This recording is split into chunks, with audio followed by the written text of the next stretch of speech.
Evolution begins with a big tree. Chapter 400, someone has already been standing in the clouds. Yep. Another fox's scream shook the sky. The next moment, the sky seemed to have ignited as the blazing red flames in the sky surged all of a sudden, billowing towards the distant desert like waves. However, this was not the most terrifying part. The most terrifying part was that these surging deep red flames kept accelerating and rotating, taking the shape of a tornado in the blink of an eye. Flame tornado, whispering, Nine Tails drove the tornado of flames, that was hundreds of meters wide and could raise half a city to nothing, towards the blurry figure in the distance. In the desert, the concentration of fire element happened to be the highest. As such, as a fire attribute mutant beast, Nine Tails' combat power had risen by several times over. Not to mention Snake Queen, even Yuzu in the distance could not help but narrow his eyes at Nine Tails' fearsome display of power. If such an attack was unleashed in a city, it was powerful enough to raze it to ground in a short half-hour, and that too under the presumption that humans were going to resist. If they did not, Nine Tails would be able to devastate the entire city in moments using this kind of fearsome attack. This was the true combat power of an Apex Tier 2 Transcendent, and almost the greatest combat power. Even in the face of Snake Queen, one of the 10 monstrosities of the continent, Nine Tails showed no fear, rather she was even overwhelming her opponent. Damn it! Feeling a bit helpless and frustrated, Snake Queen looked at the deep red tornado enveloping the sky. In the face of it, not to mention engaging in battle, even getting close to Nine Tails was proving to be difficult for her. Defense was not her forte laid in speed and her mysterious divine ability. However, her forte failed to provide an edge in the face of such fearsome and overwhelming flames. She had no choice but to retreat. After all, she was not like that turtle among the 10 monstrosities of the continent, who dared to take on even the attacks of a Tier 3 Transcendent. Heaving a deep breath, Snake Queen gazed towards the distance through the corner of her eyes, where a colossal tree had covered the sky. I guess I'll have to retreat. Making up her mind, Snake Queen's figure suddenly became increasingly blurred. Vaguely, one could even hear the rustling sounds akin to the sound a snake makes while rapidly slithering through the desert. The next moment, with an ear-piercing clap, the towering tornado of flame fiercely descended on the desert. It was as if a forbidden curse from legends had descended. The resulting shockwaves were so strong that it even knocked off the mutant beasts standing dozens of kilometers off their feet. What was even more terrifying was the towering waves of sand in the distance, that swept over like a tsunami. Cold snorting, Ah Long, one of the 6 knights riding Storm Scale, slowly stepped forward. He was also accompanied by Ziyen. The two of them, one on the left and one on the right, silently stared at the towering waves of sand in the distance, reaching the height of tens of meters.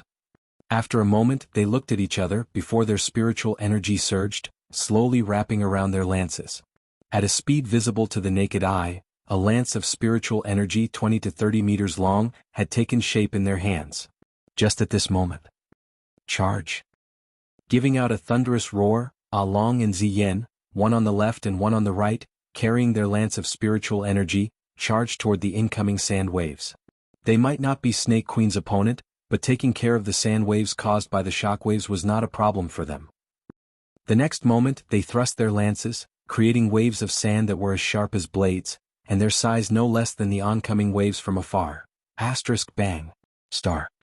The waves of sand collided into each other with a sky-shattering crash, canceling each other out, revealing a sun-like fiery radiance. Meanwhile, unbeknownst to everyone, a ghostly figure had sneaked away quietly, taking advantage of the sand waves sweeping in all directions.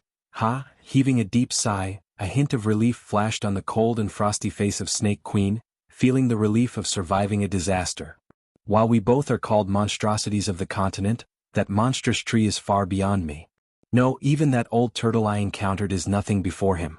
The difference between him and this monstrous tree is like an ant and a dragon. This oppression, this horror, it was nothing she had felt before. She had never, ever imagined that there would be this intimidating and this horrifying. While everyone was pursuing power, someone was already standing in the clouds. However, just as Snake Queen was about to accelerate and completely escape this nightmarish place, a laughter resounded in her ears. "Where do you think you're going?" Just as these words rang in her ears, ripples appeared in space before her. The next moment, right before Snake Queen's eyes, which had already shrunk to the size of a pinhole, a green glowing thing, radiating an extremely sharp aura emerged from the rippling space. Snake Queen had no idea how sharp the thing radiating this sharpness was, but just looking at just the mere glow had caused her eyes to bleed. Petrify it. Reacting out of instinct, a mysterious force gathered in her eyes before surging towards that surging green light.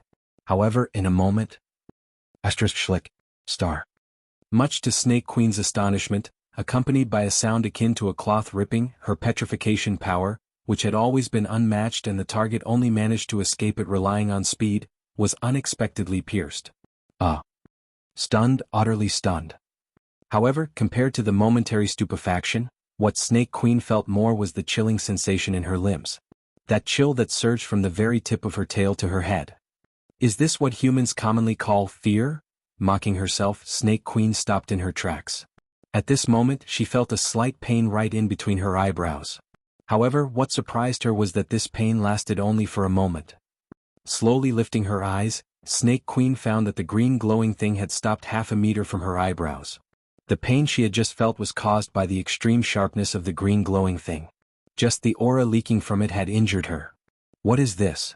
Staring blankly for a while, Snake Queen finally began to examine the green glowing thing. Surprisingly, it looked like a willow leaf. The use of "looked like" stemmed from the resemblance in shape.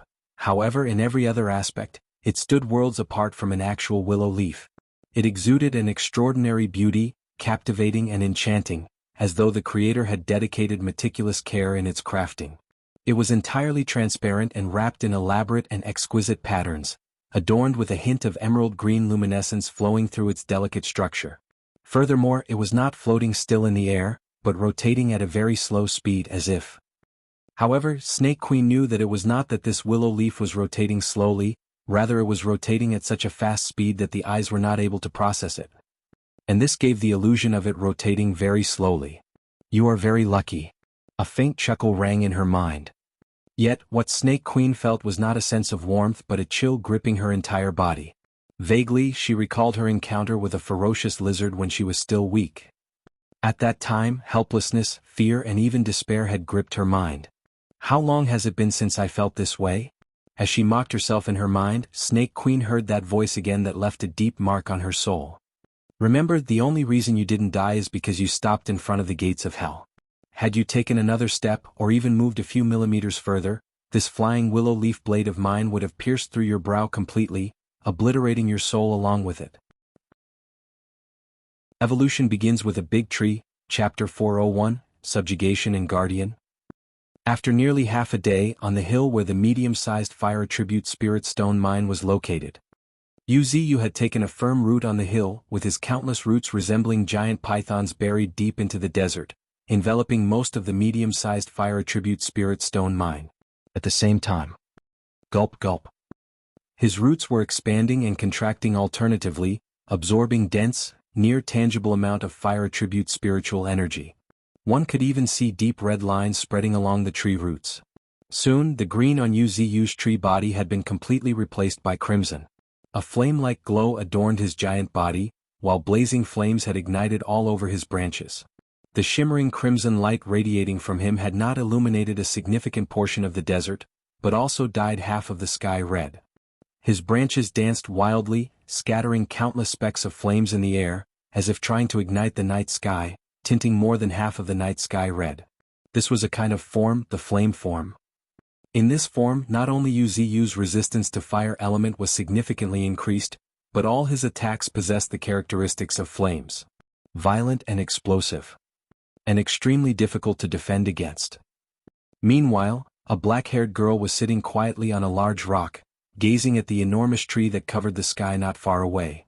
It was not until she had come closer that she realized this fiendish tree was not as terrifying as she had imagined.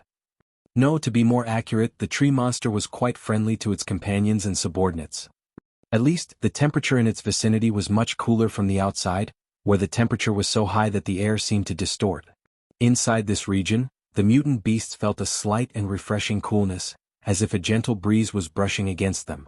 Furthermore, some green specks of light would drift down every now and then, which would relieve their fatigue, making them feel refreshed. I won't be restricting you too much after you've decided to follow me. Just that when necessary, I need you to take action and protect my territory, Yuziu's calm voice rang in Snake Queen's mind. Snake Queen did not decline outright but rather agreed with a nod, okay. After giving a short answer, Snake Queen fell silent, choosing to sit quietly, with her green-scaled snake tail tightly entwined around the giant rock. At a glance, she looked truly enchanting. One had to admit that Snake Queen was indeed very beautiful. Pure and innocent with a hint of charm. No wonder some perverted humans are offering astronomical bounties for her. A beauty like her, despite being a member of different species, was extremely tempting to some individuals. Thinking this, Yuziu could not help but sneer. But, provoking someone like her without the strength to back it up, is tantamount to pushing oneself on a path of no return. Snake Queen might be weaker before him, her actual strength could not be underestimated. In Yuziu's opinion, Snake Queen was strong enough to be ranked among the top 10 on the continent. Even if his judgment was somewhat biased, he believed she would still secure a position in the top 30. Such strength was nothing short of terrifying. If she went all out, she could easily raze several cities to the ground, and annihilate tiny nations with just a flip of her hand. This was Snake Queen, a terrifying entity with the upper body of a human and the lower body of a snake. However, a current member of the 10 monstrosities of the continent had become the guardian protector of Misty Mountains, a position no less than Little White, the White Flood Dragon. If Little White was the right guardian, then Snake Queen was the left guardian of Misty Mountains. In terms of status, the guardians were equivalent to the 9 great beasts and the elemental commanders. However, they each had their own responsibilities. This was part of Yuziu's plan. In a massive force, just one faction could not be allowed to hold all the power. Only if the major factions were mutually restraining each other could they truly share victories and defeats and flourish for a long time. Time passed quickly. In a flash, it was already past midnight. At midnight, Yuziu started refining the fire attribute spiritual energy once again. Compared to the small fire attribute spirit stone mine in the Himalayan mountains, the spiritual energy from the medium-sized fire attribute spirit stone mine here was undoubtedly much purer. Moreover, the spiritual energy was also several times more concentrated. Even Nine Tails, who usually disliked cultivating in dirty places, happily picked a spot in the spirit stone mine and chose to lay on a blazing red spirit stone. Yip, with a fox howl, countless wisps of fire attribute spiritual energy transformed surged towards Nine Tails' body in a steady flow. In just a moment, Nine Tails' figure was blurred by a dazzling red glow. The figure of Nine Tails became blurry. From afar, Nine Tails looked like the rising red sun, silently standing on the spirit stone. However, at this moment, Yuziu keenly noticed that Nine Tails seemed to be undergoing a new transformation. A mysterious force was coursing within her body. So, this is the celestial fox bloodline. Yuziu marveled in amazement, unable to deny the sheer brilliance of bloodline inheritance. Entities like Nine Tails, as long as they managed to reach a certain level, would have their bloodline awakened and gain access to their inheritance. From then on, their combat power would ascend at a terrifying speed. For instance, Nine Tails managed to overwhelm Snake Queen, relying on the geographical advantage. But after this awakening, she might be able to suppress Snake Queen even in a cold environment. This was what made Nine Tails so formidable. Among the 9 great beasts, Nine Tails' bloodline talent and Golden Ant's innate talent of strength were undoubtedly valued the most by Yuziu. As for the bull demon and the 3 atavistic great beasts, while their innate talents were fairly strong, they still fell a bit short compared to these 2 creatures, who were the rarest of the rare. Just a bit only though. They might narrow the gap, or conversely the gap might widen. The specifics would depend on their future development. Perhaps, the calm and stable personality of Bull Demon would pave the way for him to reach a level that many mutant beasts looked up to, but it was currently hard to say with much certainty. At this moment, as if thinking of something, Yuziu's gaze shifted to Snake Queen, who was still sitting on the giant rock not far away. He realized that he forgot to give her a gift. As a new member of Misty Mountains, it was essential to commemorate her joining with necessary gifts. Of course, the gift was secondary. The most important thing was using Rain of Vitality or Life Essence, which would allow him to infuse his aura into the mutant beasts. This aura was a kind of mark. As for the deeper meaning, it was for tracking. If anyone dared to betray Misty Mountains, Yuziu could track them using this aura. At that time, what awaited them would be a true hell. No, it might be even more terrifying than hell. As these thoughts swirled in Yuziu's mind, his heart became slightly cold. Hopefully that day will never come. And now, before giving her a gift, Yuziyu felt it necessary to understand Snake Queen better. Thinking this, his gaze became focused. Immediately after, a series of information flooded into Yuziyu's mind. Evolution begins with a big tree, Chapter 402, the arrival of the peregrine falcon. Race, Lamia clan. Rank, Tier 2 Transcendent. Innate talent, mastery of sand, she possessed a terrifying control over sand. She can effortlessly terraform the land into a desert and control it further. Unique abilities, serpentine movement, she slithers like a snake with a speed dazzling enough to bewilder and confuse the senses. Soft body, she can freely shrink and stretch or even twist her body to any angle, which allows her to reduce the impact of weak physical attacks. Sand escape, she can easily blend into the vast desert, stealthily moving at a terrifying speed. Green-scaled snake tail, her formidable tail possesses the ability to contract and extend with unrestrained flexibility, reaching terrifying speeds that generate sonic booms. Its incredible strength is capable of shattering mountains with ease. Minor divine ability, petrification. In her sight, all creatures are equal. She could petrify everyone and everything in her sight at the cost of her ocular force. Going through the Snake Queen status screen, Yuziyu was not surprised at all. Powerful entities like her were destined to have luxurious status screens. However, there was no denying the sheer brilliance of her minor divine ability. In his brief glance, Yuziyu too was left amazed. This could be considered my first encounter with a divine ability, right?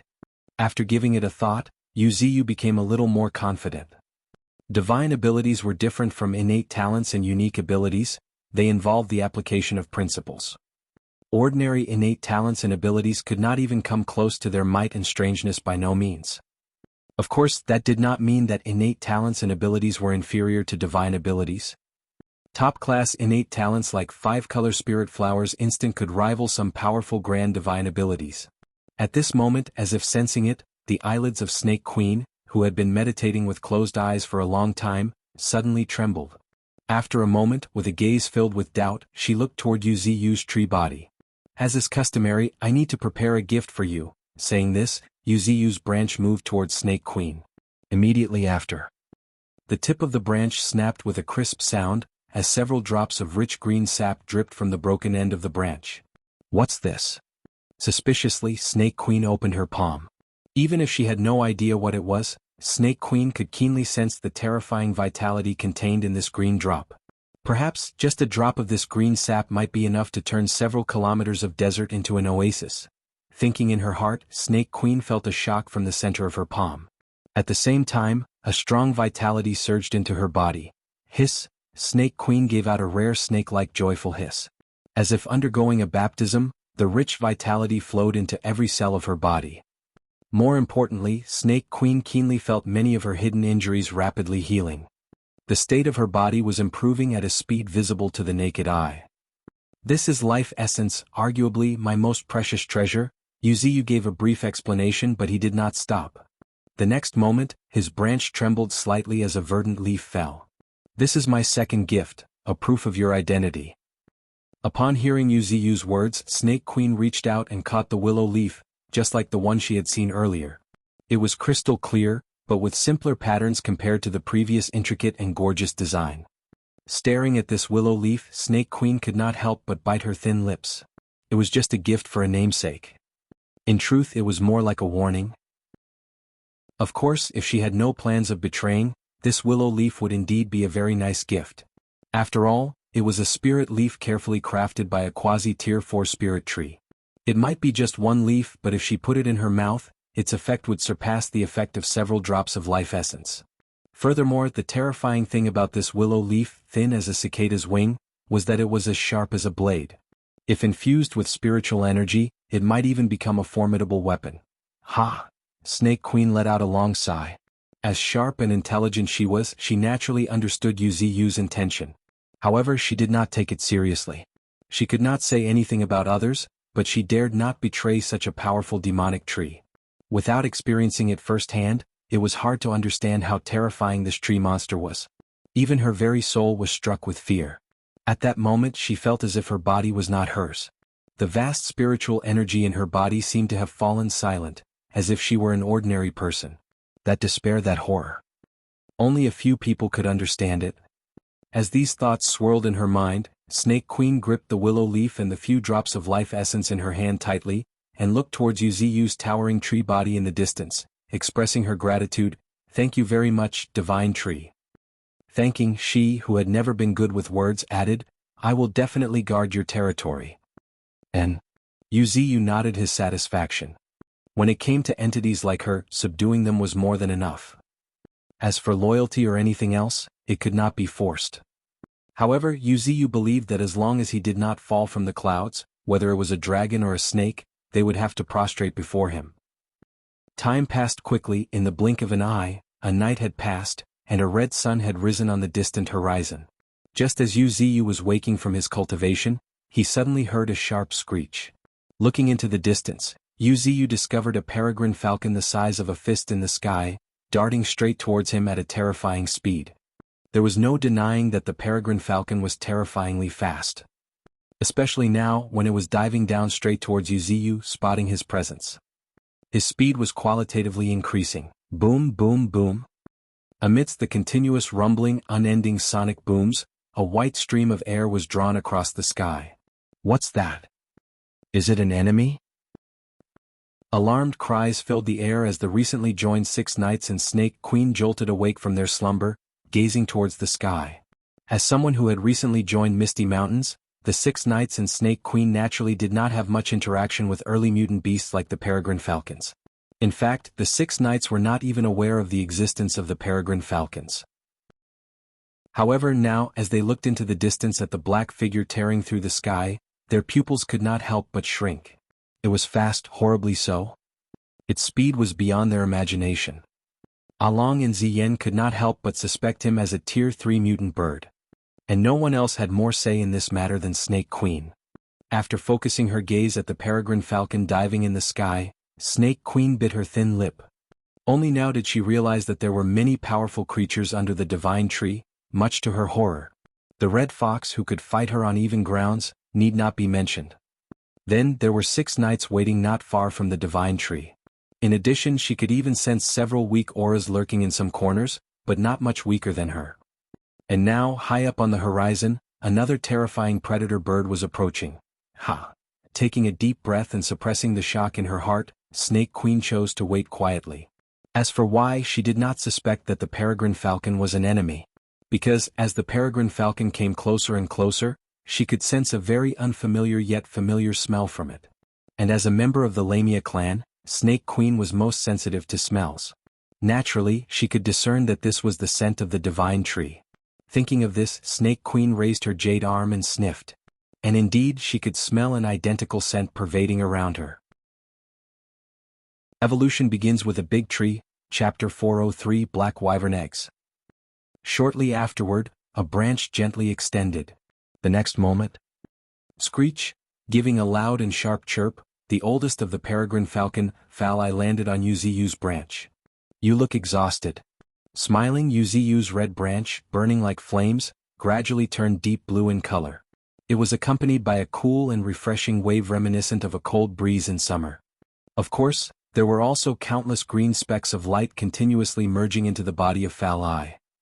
"Master, how can I not be tired? I have been flying straight for a day and night." Falai complained with a touch of grievance, feeling weak and fatigued. While he roughly knew the location of the fire tribute spirit stone mine, the Taklamakan desert was vast.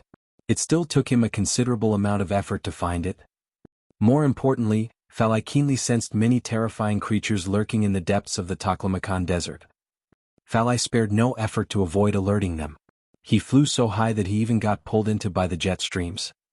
And the price to pay for this was naturally a substantial consumption of spiritual energy. However, now was not the time to care about these things.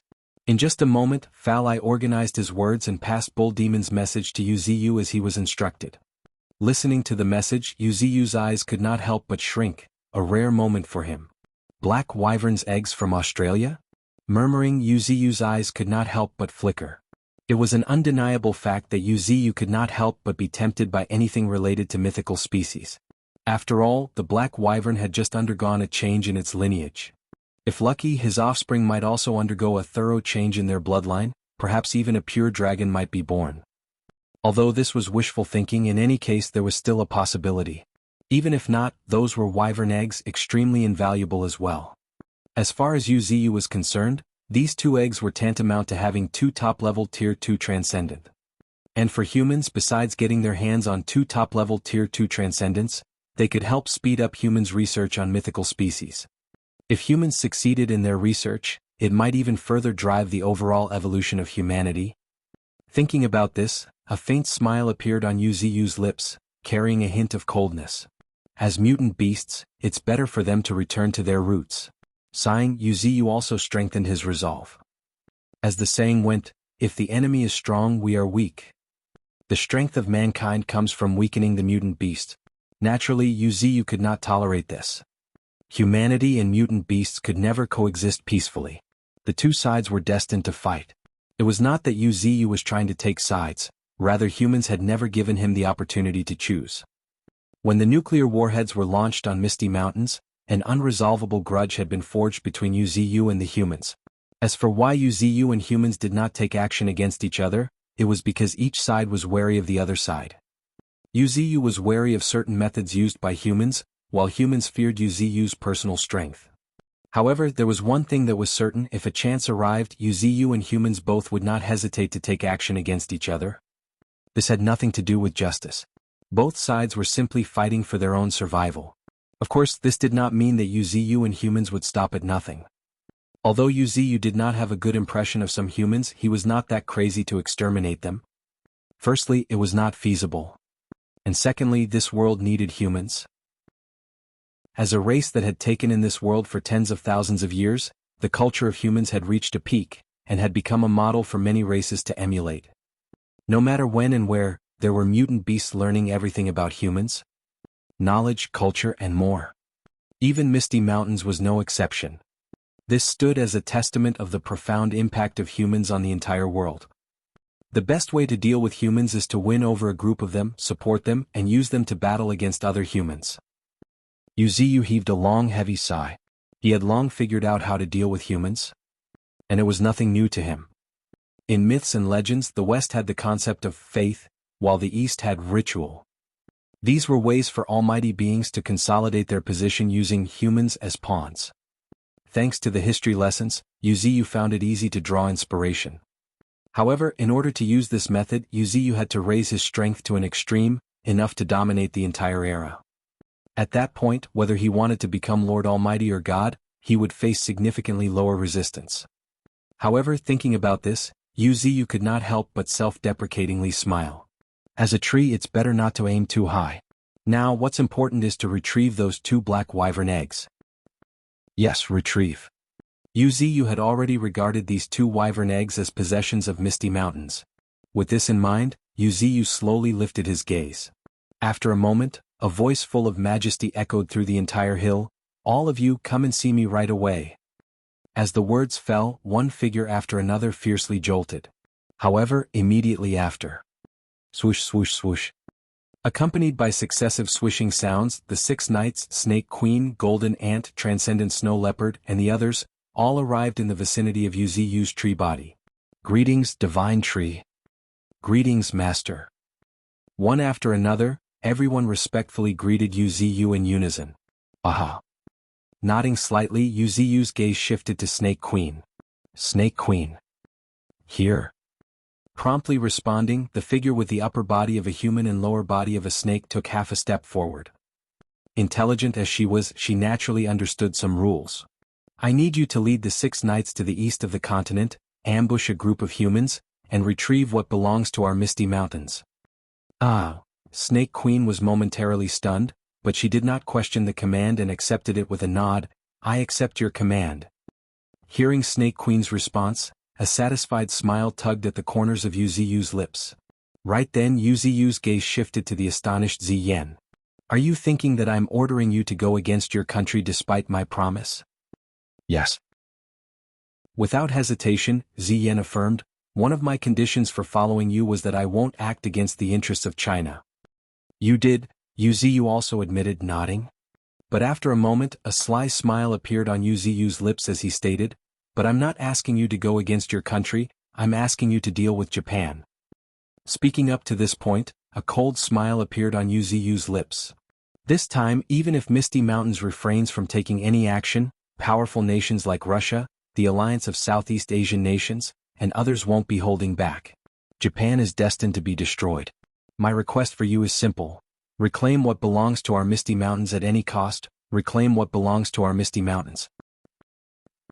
As she was unaware of the whole story, Ziyin chose to remain silent. However, one thing was certain: if she really had to raise her spear against the forces of Japan, her spear would not hesitate. She might feel guilty if she was forced to act against China, but definitely not against other countries. Evolution begins with a big tree, Chapter 404, Hunting in the South. Boom boom boom. Accompanied by fearsome tremors, Snake Queen and the Knights of Mist transformed into a sharp sword, rushing straight towards the east of the continent. Yu shot a brief glance at them before carrying on with his business. He was not too worried about them. He believed that their strength was more than enough to carry out their mission. As one of the 10 monstrosities of the continent, Snake Queen alone was enough to annihilate more than half of Japan. Furthermore, there were powerful superhumans like Along and Ziyin among the team, possessing fearsome combat strength to be considered as second-order or even third-order Tier 2 transcendence. As a team, reclaiming the Wyvern eggs should not be difficult for them. Yu's only concern was whether countries like Russia and alliance of Southeast Asian nations would send true powerhouses.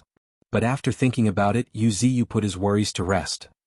First of all, there is no guarantee that those powerhouses are coming, and even if they are, it's not going to be a problem. Snake Queen and the others are strong enough to ensure their survival. Furthermore, I've also given them life essence. It will further increase their chances of survival. Even if they can't win, can't they escape? Of course, Yu was excessively worried on his part. Currently, on this continent, the evolution of mutant beast was far ahead of humans. While there may be humans who could contend with the 10 monstrosities of the continent, they were few and far between. They could even be considered as rarest of the rare. Among mutant beasts, there were terrifying beings like Yu, whose power was unquestionable. Overall, when it comes to top-level combat power, humans were at a considerable disadvantage. Thinking this, Yu shifted his gaze back to the sand hill.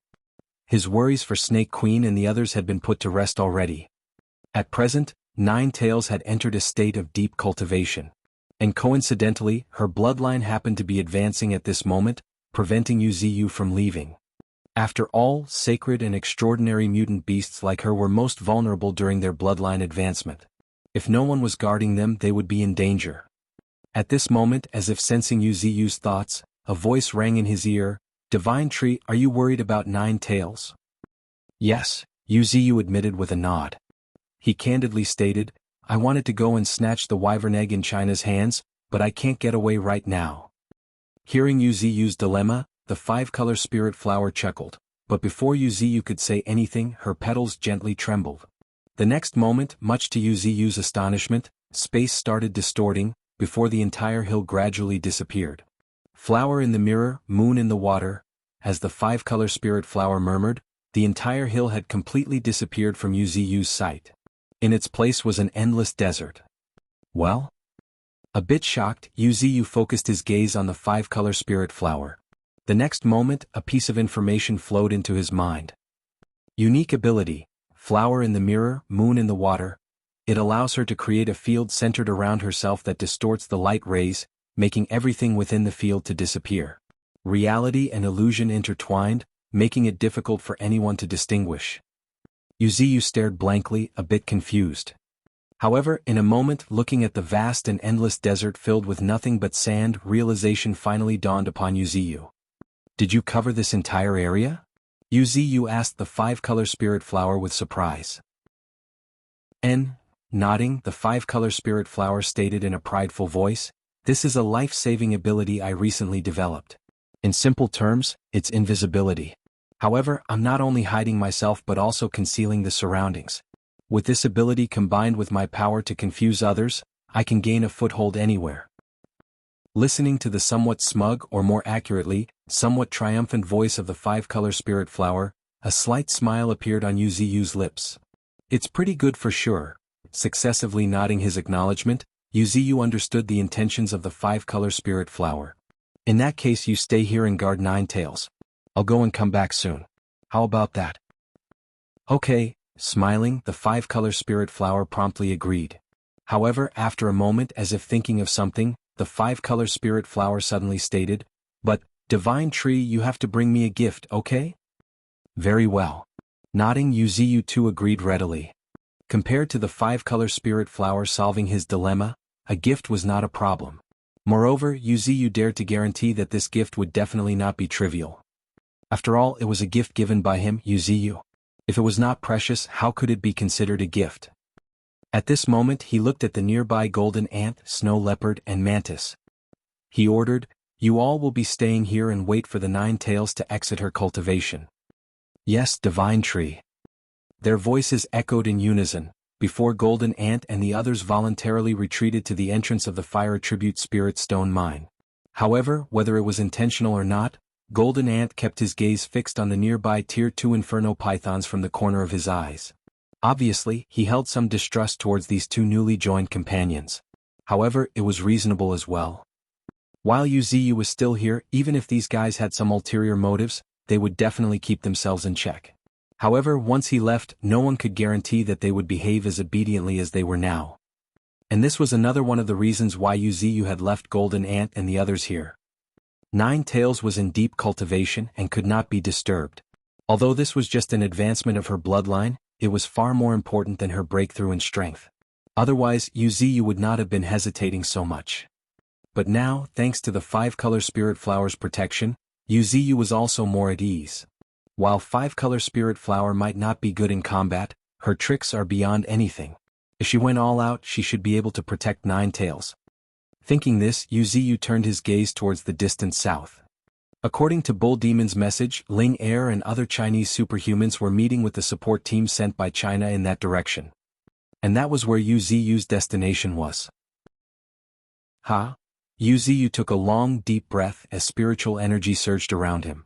The next moment, boom, boom, boom, accompanied by deafening sounds, Yuziyu's massive figure fiercely shook before his entire body started shrinking at a rapid yet visible speed. When his size had shrunk to the height of a dozen or so meters, a slight smile tugged at the corner of Yuziyu's lips. Then his body started sinking, merging into the desert. Shortly after that, silently without anyone's notice, a willow tree over 10 meters tall fled southward. This was another application of Yuziyu's unique ability, the River of Earth. After assimilating his body into the ground, he then cast the River of Earth ability to travel through the earth. It somewhat resembled the legendary Earth release technique but was much simpler. Evolution begins with a big tree, Chapter 405, Snake Charmer Lineage. In the southern part of the Asian continent. Along the coast, there was a city belonging to China named Morning Glory. This was one of the newly developed cities. In the past it used to be called Beihai, Northern Sea City. It had the saying, Morning Glory during the day and Northern Sea during the night. Now, with the change of times, this city, which had completely collapsed into ruins, has been revitalized. The reason for its resurgence from ruins was that this city was a coastal city, bordering on Beihai Sea. During the invasion of sea creatures, thousands of sea creatures had swept through half of the city. Now, there were hardly any humans left in Morning Glory, and most of the remaining ones were superhumans who were temporarily stationed here to resist the sea creatures. As a result, rather than calling it a city, it was more like a transit station in the name of the city. It had everything a city should have, but unfortunately humans with little strength dared not stay here. People who had never experienced an invasion of sea creatures could hardly imagine how despairing it was. Huge gaping maws, cold icy pincers.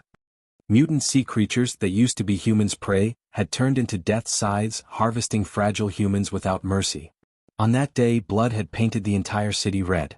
Even now, one could see the mottled and dark bloodstains on some old buildings. At this moment, toot toot, accompanied by the long and resonant whistle of the ship, a giant steel ship approached from the mist-covered sea from afar. They're back. With a chuckle, a soldier who had been waiting at the port raised his long sword. Welcome them. Yes. Amidst resounding shouts, a spectacular scene unfolded before the eyes of onlookers. One fully armed soldier after another surged from all directions, as if there was no end to them. In the blink of an eye, the entire port was filled with soldiers. By a rough estimate, there were over 1,000 of them. Furthermore, a couple golden figures could also be found among these 1,000 people.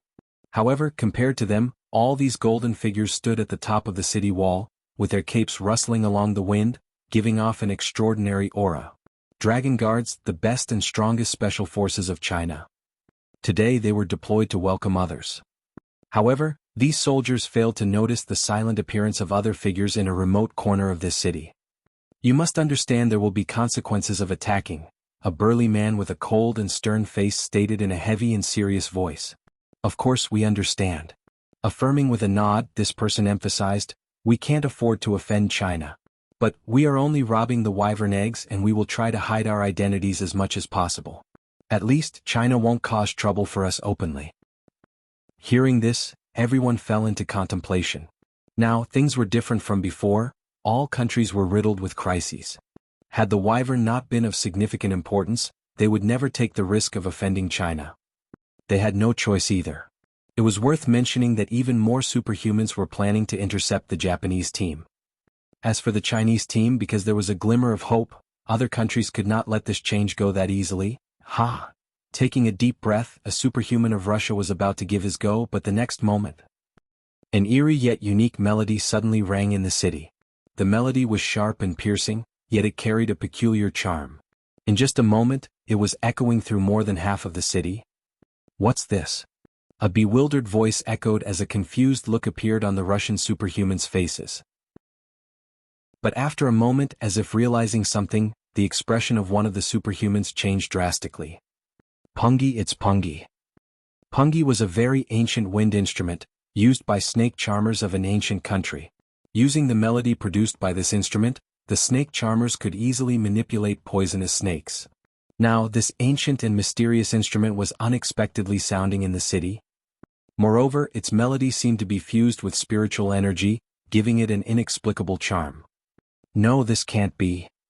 The Russian superhumans exchanged glances as their expression changed for the worse. But before they could contemplate further, hisses filled the city as mutant snakes crawled out in the outskirts of the city. More terrifyingly, at the end of the sea, *fush. With a loud splash, colossal sea snakes broke out of the sea. At this moment, in an underground part at the city center. Cough cough. A series of coughs rang as crimson blood stained an ancient instrument resembling a gourd. Nonetheless, sitting on a boulder not far away, a shirtless old man, thin and withered, still struggled to blow the wind instrument, trembling. Elder. Sir Snake Charmer. Voices filled with concern rang as countless figures surrounding the old man clenched their teeth tightly. The next moment, sighing, the old man in the center, the snake charmer, put down the wind instrument in his hands. Then with a hoarse voice he spoke, China has deployed at least 3 apex superhumans this time.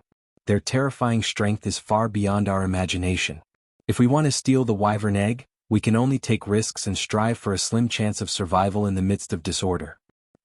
Saying this, the old snake charmer broke into a fit of cough. Elder, please don't speak anymore. Your body can't hold on. Begging in a trembling voice, a dark-skinned yet beautiful girl hurried over and helped the old man up. No need. Waving off, the old snake charmer continued with a sigh, I do not have much time from the very beginning, and now, I have forced myself to advance to Tier 2 using secret techniques. It has cost me the rest of my lifespan. Now I only have a few days to live. But it's enough. Saying this, the old snake charmer raised his arms as if embracing the sky and excitedly stated, Can you see? This is how terrifying our snake charmer profession is. Just at Tier 2 we can rouse thousands of snakes with the pungi in our hands. Ha ha ha. With an increasingly triumphant laughter, the old man's eyes dimmed even further. However, after a moment, as if remembering something, the old man suddenly paused in his laughter, and used his last bit of strength to issue a warning. But remember, snakes are extremely tyrannical creatures and uncontrollable by nature. Never summon them in places crowded with civilians. Otherwise, I will become a sinner. As the words fell, the old man's eyes became dull and completely devoid of any life. Evolution begins with a big tree, Chapter 406, Blood Butcher, the most evil and cruelest man. Hiss. Suddenly shrill hisses echoed through the sky and the ground. The next moment, in the astonished gaze of countless people, dozens of meters tall waves rose in the distant sea, as mutant sea snakes emerged along the waves, one after another. However, it was not just mutant sea snakes. Ruhar, amidst an inexplicable roar, a giant turtle resembling a mountain, emerged from the sea. It was a Tier 2 mutant turtle, awakened due to the sudden rampage of the mutant sea snakes. However, this was only the beginning. Skitter, skitter. Countless basketball-sized green crabs poured out from one side of the sea. On another side, raising massive pincers, one enormous red lobster after another crowded around a gigantic crimson shrimp, around 20 to 30 meters in size, as it emerged from the sea. At this moment, the entire sea was filled with the shadows of countless sea creatures. As a coastal city, Morning Glory often faced sea creature attacks. Now, roused by the strange melody, the invasion of sea creatures occurred earlier than expected. Enemy attack, enemy attack. Deafening shouts that seemed to shatter the eardrums suddenly echoed through Morning Glory. In the face of this endless tide of sea creatures, no one showed any hesitation. Soldiers swiftly took their positions. On another side, countless superhumans prepared themselves for the battle. Even those preparing to welcome Ling Air and the others back tightened their grip on their weapons at the moment's notice. Deal with the invasion of sea creatures first. Issuing this command, the leading soldier drew his long sword from his waist. The next moment, boom boom boom. Along with countless artillery sounds, smoke filled the entire southern shore of the city. At the same time, mournful wails and cries of despair resounded throughout the entire battlefield. At this moment, the blue sea had been dyed red. Every artillery round took the lives of a bunch of sea creatures. However, compared to the horrifying number of sea creatures, all of this seemed insignificant. In less than half an hour, an uncountable number of mutant sea creatures came ashore. Among the numerous green crabs, the largest one was in the middle, and it was about 3 to 4 meters in height and 10 meters in length. At this moment, it raised its huge eyes and scanned the surroundings. Suddenly, as if it had discovered something, it let out a sharp screech, before its huge legs kicked the water violently, splashing the large amount of water into the air with a loud crash. However, before the water could fall back to the sea. Asterisk swoosh swoosh swoosh. Accompanied by numerous swishing sounds, the water in the air shot towards the incoming artillery rounds, transforming into thousands of arrows of water. A Tier 2 sea creature. At the reminder, the superhumans looking at the water arrows bolting in the sky had grim expressions on their faces. After all, Tier 2 transcendents could not be taken lightly. Their strength was beyond the understanding of normal people. Even if it was just one beast, if left unchecked, it could destroy most of the battlefield with its devastating strength. This was a Tier 2 transcendent, a monster that could not be judged by common sense. Heaving a long, deep breath, a golden figure tightened the warhammer in his hands. The next moment, without waiting for anyone else to react, the figure disappeared in a flash, soaring into the sky. Then he fiercely slammed the air with his massive warhammer. Asterisk boom. Asterisk with a thunderous roar, cracks appeared in the sky like a mirror, as a fearsome shockwave spread in all directions. With just this one strike, the figure managed to intercept most of the water arrows. However, the very next moment, the dragon guard hurled the warhammer in his hand without a moment of hesitation. The golden warhammer produced a piercing swoosh as it headed straight towards the giant mutant crab like a meteor. At the sight of the golden warhammer whizzing through the air, not to mention the giant crab, even the superhumans could not help but raise their eyebrows. The tens of meters wide golden storm it brought was the most dazzling sight on the battlefield. Its formidable momentum was awe-inspiring. No wonder he's called the Meteor Hammer. Sighing deeply, Ling Air, who had already landed, squinted her eyes. Meteor Hammer was an independent superhuman of China, with formidable combat capabilities. Shortly after the demise of 3 Dragon Guards in the Spirit Flower disaster, he quietly joined the Dragon Guards and took the place of number 7. While the entire city was defending against the beast tide, unbeknownst to everyone, sighs of helplessness echoed in several corners of the city. As humans, there were not many people who were willing to take advantage of others when they were fighting against a beast tide. Unfortunately, China was just too strong, enough to leave many in despair. 3 apex superhumans stood at a higher position, while over a dozen Tier 2 superhumans were standing by here and there. With such combat power, not to mention the current beast tide, even if the number of beasts doubled, it would still not pose any trouble to China.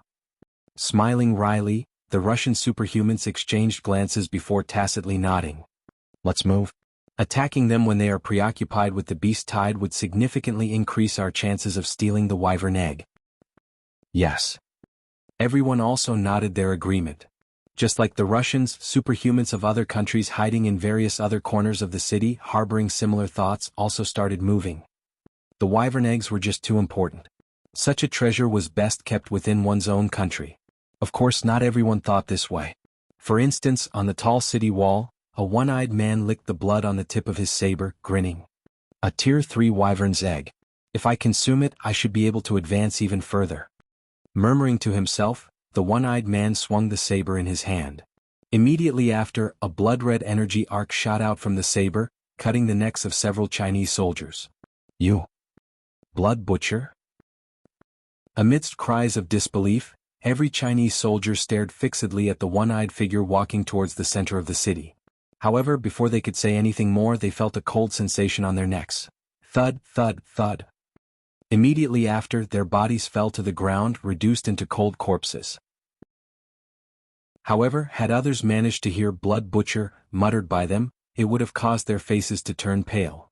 Blood butcher, also known as the Butcher, was one of the most wanted criminals in China. After all, not everyone fights for their country or humanity. There are always some selfish individuals who are willing to commit heinous deeds for their own desires. Blood Butcher was one such individual.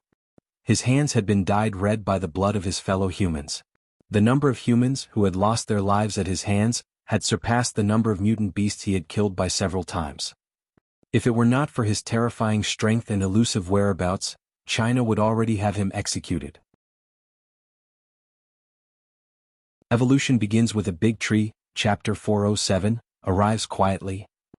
Attack! A unified thunderous roar shook half the city. The entire city had turned into a battlefield. Looking around, the already devastated city was now riddled with even more destruction. Towerous waves came crashing mercilessly into the city, unleashing a myriad of sea creatures in their tumultuous embrace. Undeterred, humans armed with determination raised their weapons and charged headlong into the oncoming sea creatures. Asterisk bang bang bang. Continuous collisions echoed through the city as scales and blades clashed time and time again. However, amidst all this, the most striking was the blood splattering all around. With a crack, a human was already split in two by the pincer of a mutant green crab. Old Nyo! Screaming in a heart-wrenching voice, another human rushed straight towards the mutant green crab without a moment of hesitation. Go to hell! With a furious shout, the saber in his hand fiercely slashed towards the mutant crab's head. Squish! Amidst a series of sparks, as the human looked at the white mark on the shell of the giant crab, that was as tall as an average human, a chill ran down his spine. A transcendent! Mumbling in a bitter voice, the human who had just advanced into Tier 0, was met with a pair of cold and ruthless eyes. The next moment, much to his despair, a massive pincer, 3 meters long, came crashing down on him. However, just at that moment, a cold snort sounded in the distance. Before this human could react, a crisp sound, akin to silk tearing, echoed through the street. Much to the shock and dismay of the Tier 0 human, he noticed a fist-sized hole appear on the body of the transcendent crab out of nowhere. Through this hole, the Tier 0 human even caught sight of countless mutant sea creatures with a similar hole through their bodies. What just happened? In disbelief, the Tier 0 human was utterly stunned. The next moment, with a boom, a fierce gale blew over before a pitch-black, mysterious figure appeared at the end of the street. In his right hand he happened to be holding the shot he had shot. This is not the place you can meddle. Reminding him, the strongest knight of China, the Knights of Legends, slowly raised his eyes, looking towards the overwhelming tide of beasts not far away. However, before he could take any action, an ear-piercing shout suddenly echoed in the rear. Thief, how dare you! As the words fell, a silver-white sword energy arc hundreds of feet in length, tore through the sky. These guys. Looking at the spot where the sword chi was raging, the expression of China's strongest knight also changed slightly. As expected, these guys have come for the wyvern egg. Just at this moment, in the center of the city, a massive building suddenly exploded as countless crisscrossing sword lights flashed from within. Thud, thud, thud, accompanied by heavy footsteps, a figure in green robe with a somewhat weakened aura but exuding an air of elegance and nobility, slowly walked out from with the crisscrossing sword flashes. Elder Qing, an apex superhuman, who had suddenly appeared out of nowhere, a character that even Ling Er feared. Now, this noble and ethereal figure happened to be wearing a grim expression on his face, coldly staring at the figures that emerged from hidden corners of the city one after another. Most of these figures were wearing masks hiding their identities. However, after a brief confrontation, Elder Qing had already recognized them. Russia's Iron Fist tyrant, Benson, Buddhist religion's snake charmer lineage, and Vietnam's Vua Da. Good, very good. In a cold tone, Elder Qing pointed out the identities of many present, disregarding any sense of courtesy. The coldness in his tone made everyone present a little apprehensive. Why bother hiding at this point? Sighing, the stalwart Russian known as the Iron Fist tyrant removed his mask. He did not want to escalate the situation. However, with Elder Qing pointing them out like this, he had no choice. Ha! A sigh escaped Benson's lips as lightning began flashing around his fists. More terrifyingly, his aura was rising at a frightening pace. On the other side, the superhumans of other factions also stepped forward. They might not have done it before, but with their identities exposed, which was equivalent to tearing off their masks, they would not hold back either. Fortunately, the three apex superhumans of China were more or less injured by now. Among them, the strongest knight, with half of his arm torn, was resisting the beast tied at the forefront. Otherwise, these people would have the courage to make a move. Meanwhile, unbeknownst to the crowd, in a small corner of the building those superhumans had almost destroyed, a hint of emerald green broke out from the ground, before gently growing into a willow tree, over 10 meters tall. Long time no see, Ling Er. With a smile, Yu Ziyu's voice rang in a girl's mind, who was sitting cross-legged not far away meditating. Long time no see, master. Ling Er's voice trembled slightly, suppressing the excitement in her heart. But after a moment, as if realizing something, her gaze suddenly shifted to both sides. However, to her surprise, the humans who were guarding the wyvern egg with her had been frozen into ice sculptures at some point. Don't worry, they won't be walking out of here alive.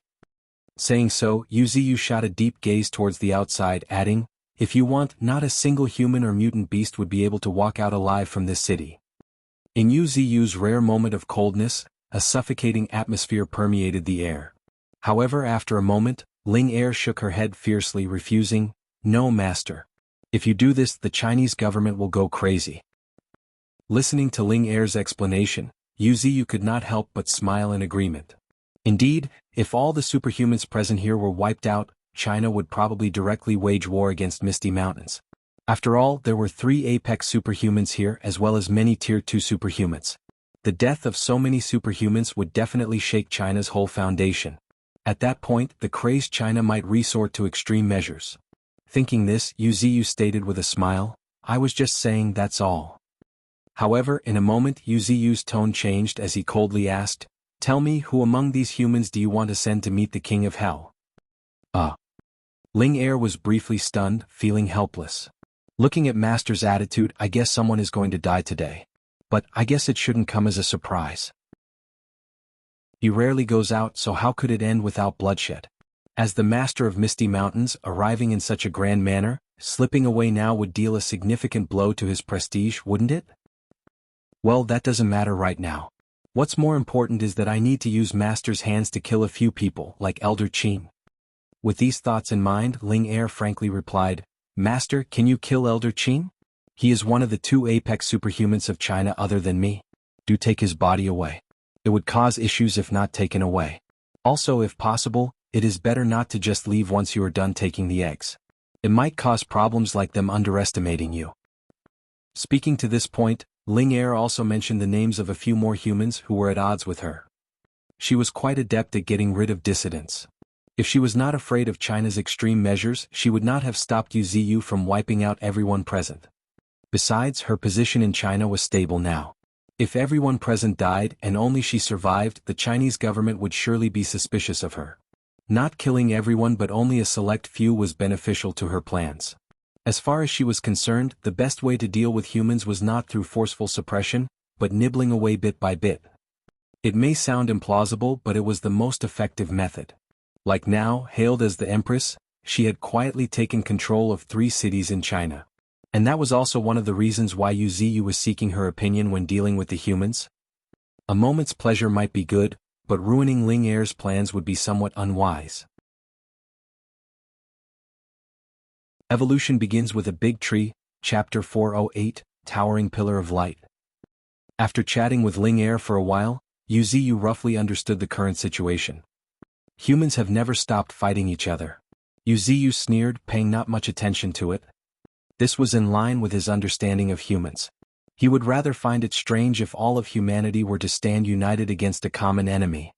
However, at this moment, sensing the increasingly surging spiritual energy fluctuations outside, Yuziyu suppressed the urge to take action. Let's wait. Just a little longer. For now, the most important thing is to check on the wyvern egg. Thinking so, Yuziyu's gaze shifted to a giant black egg not far from Ling Er, one that was as tall as the average human. I have to say, it's worthy of being a Tier 3 Transcendence egg. From afar, Yuziyu could feel a terrifying vitality emanating from the egg. What was even more striking were the intricate patterns covering the black wyvern egg, with black lightning arcs flickering in between them every now and then. At a glance, it looked quite mysterious and extraordinary. Master, among all the wyvern eggs, the anomalies of this black wyvern egg are the most pronounced. If I guess correctly, its bloodline concentration should be the highest. Listening to Ling Er's explanation, Yuziyu could not help but chuckle. It seems that way. Saying so, Yuziyu focused his gaze on the egg. Immediately after, a series of information flooded into Yuziyu's mind. Race: Black Wyvern. Rank: None. Innate talent: Fire and Darkness Twin. Immersed in the crackling embrace of lightning, adept in the manipulation of darkness. Gestating within the union of darkness and lightning, this lineage, ancient and formidable, harbors power that transcend the limits of ordinary comprehension. Unique abilities: Dragon's Prestige. Even if it's wyvern, it's also one of wyvern with the highest concentration among wyverns. It has one of the highest bloodline concentrations. Its prestige is like a dragon's prestige. Simply sensing its aura will cause one's combat power to drop by 30%. Dragon's Shock. Gathering formidable energy in its mouth, it can unleash it in the form of a shockwave. Even at the early stage of Tier 2, it's capable of destroying a city. Dragon's Tail. With a swing of its tail, it can deliver a fearsome blow, enough to split the mountains. It's not a blow that can be defended easily. Dragon's Breath. The most formidable ability of Dragon Clan, Peerless. It can produce lightning and darkness in its mouth, and beam it in the form of light, erasing everything in its path. Lightning Speed. It can transform into lightning, and travel at a speed that it can even create rift in space. Wings of Darkness. Wrapped in the terrifying dark energy, it's capable of corrupting and eroding everything. After taking a deep look, Yuziyu was somewhat amazed at the terrifying innate talent of this wyvern egg. And that was when it had not even hatched. Although Yuziyu could already see a vague shadow of a dragon within the wyvern egg, there was no denying that this dragon was still incubating. However, even in this state, this wyvern egg possessed such extraordinary talent. It stood as a testament to the horror of dragons. This is a terrifying existence that can stand on par with Nine Tails and Golden Ant. Satisfied, a smile appeared on Yuziyu's lips. Just this one wyvern egg was already a plentiful harvest. It made Yuziyu's long journey worthwhile. At this moment, Yuziyu's eyes suddenly narrowed as if noticing something. The next moment, asterisk boom. Asterisk accompanied by a loud noise, a corner of this massive building, that resembled a shopping mall, suddenly shook before the walls exploded, raising a cloud of dust that shrouded everything. Just at this moment. Tap tap tap. Heavy footsteps came from within the cloud of dust. Simultaneously, a sinister laughter echoed in the air. There is another little bitch called Ling Er, right? If you're listening, just be obedient. As long as you hand over the wyvern egg, your uncle guarantees you a comfortable death. Just as the drop of these words, a strong nauseating scent of blood permeated the air. What was even more frightening was a remarkably dazzling blood-red sharp flashes of blade, slashing through the dust. Evidently, despite his words, this uninvited guest dared not be careless when facing the mysterious and terrifying Empress. However, at this moment, a chilling voice echoed as if resounding straight in his mind, "Little bitch?" The voice carried a hint of confusion, but more than that, there was a coldness that made him shiver from head to toe. Even Blood Butcher, who had tread through mountains of corpses and oceans of blood, felt his chest tighten as if something was gripping his heart. It was akin to the feeling of having his heart squeezed tightly with something he had never experienced before. What was even more frightening was that the moment this voice rang in his ear, all his hair stood on their ends, and even his palm that was holding the saber was overflowing with cold sweat. Run.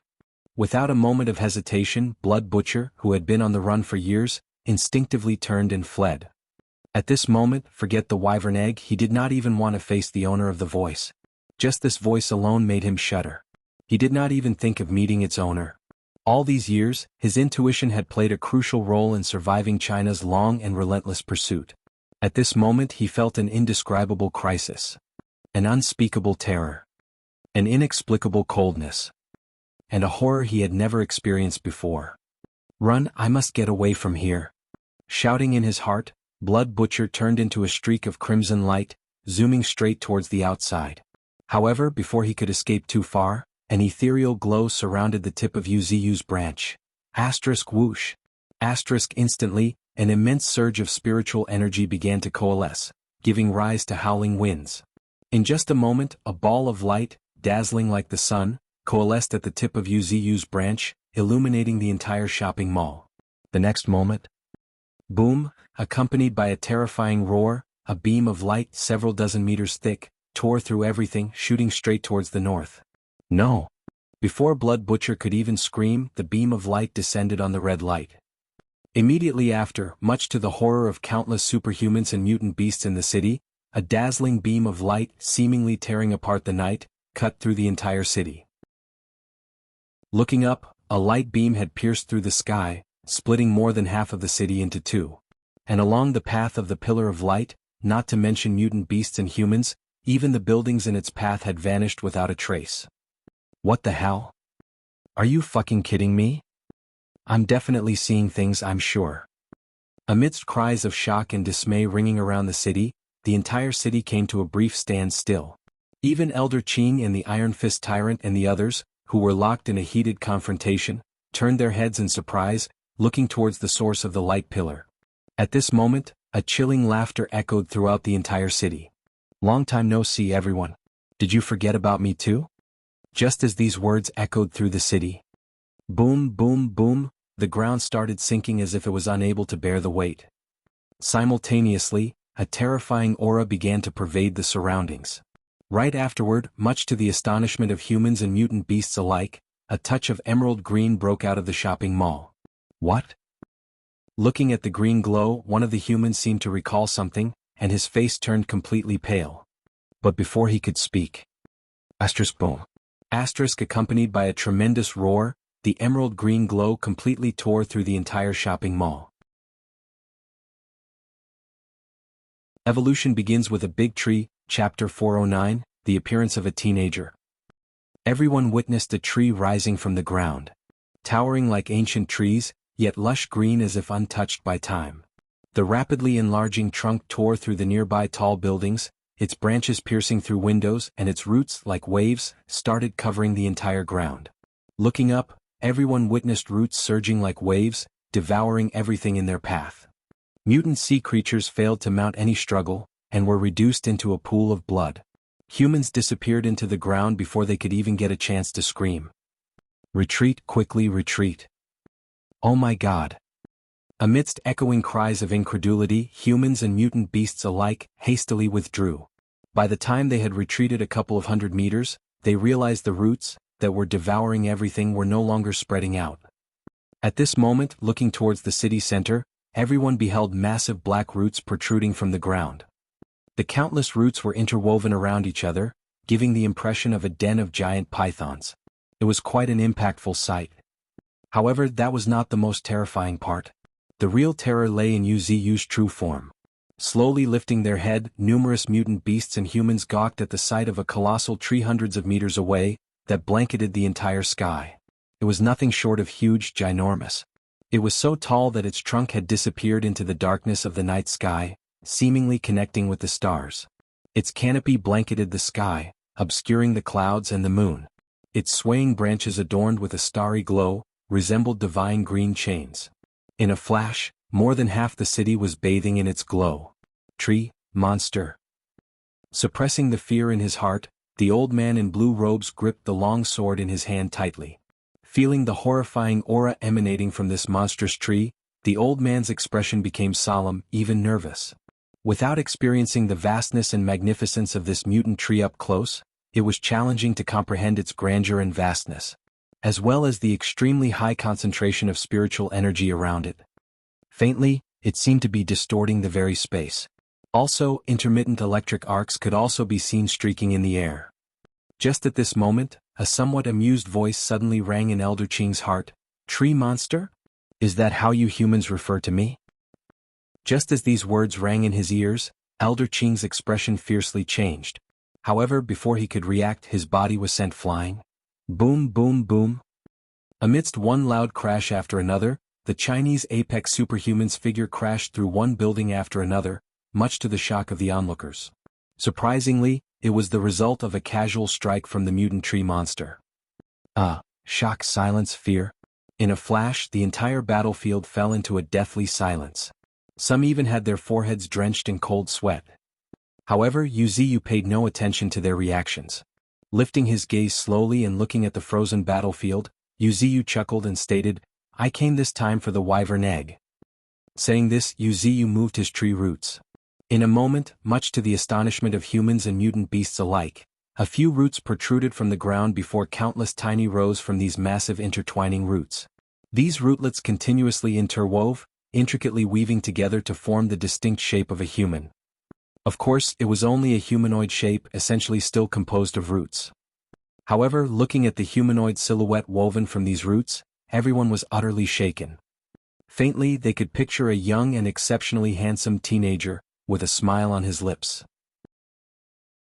The smile, exquisitely portrayed, made people involuntarily shudder. This was one of Wuxia's petty tricks. It was not Wuxia's clone or anything, it was just that he had absolute control over the roots, allowing him to indirectly reflect his expression. The reason for weaving the appearance of a teenager had no purpose behind it. Wuxia simply felt that it looked cool and added a bit of style. Furthermore, he could directly communicate with humans and also spark their imagination. The sight of a young man's figure appearing from a towering tree not only captivated the humans, but even Wuxia himself found it somewhat intriguing. Since he found it intriguing, Wuxia felt that he should have some fun with it. After all, for Wuxia, it took nothing more than a thought to do this, at most a bit of mental effort. However, by the looks of it, it had worked quite well.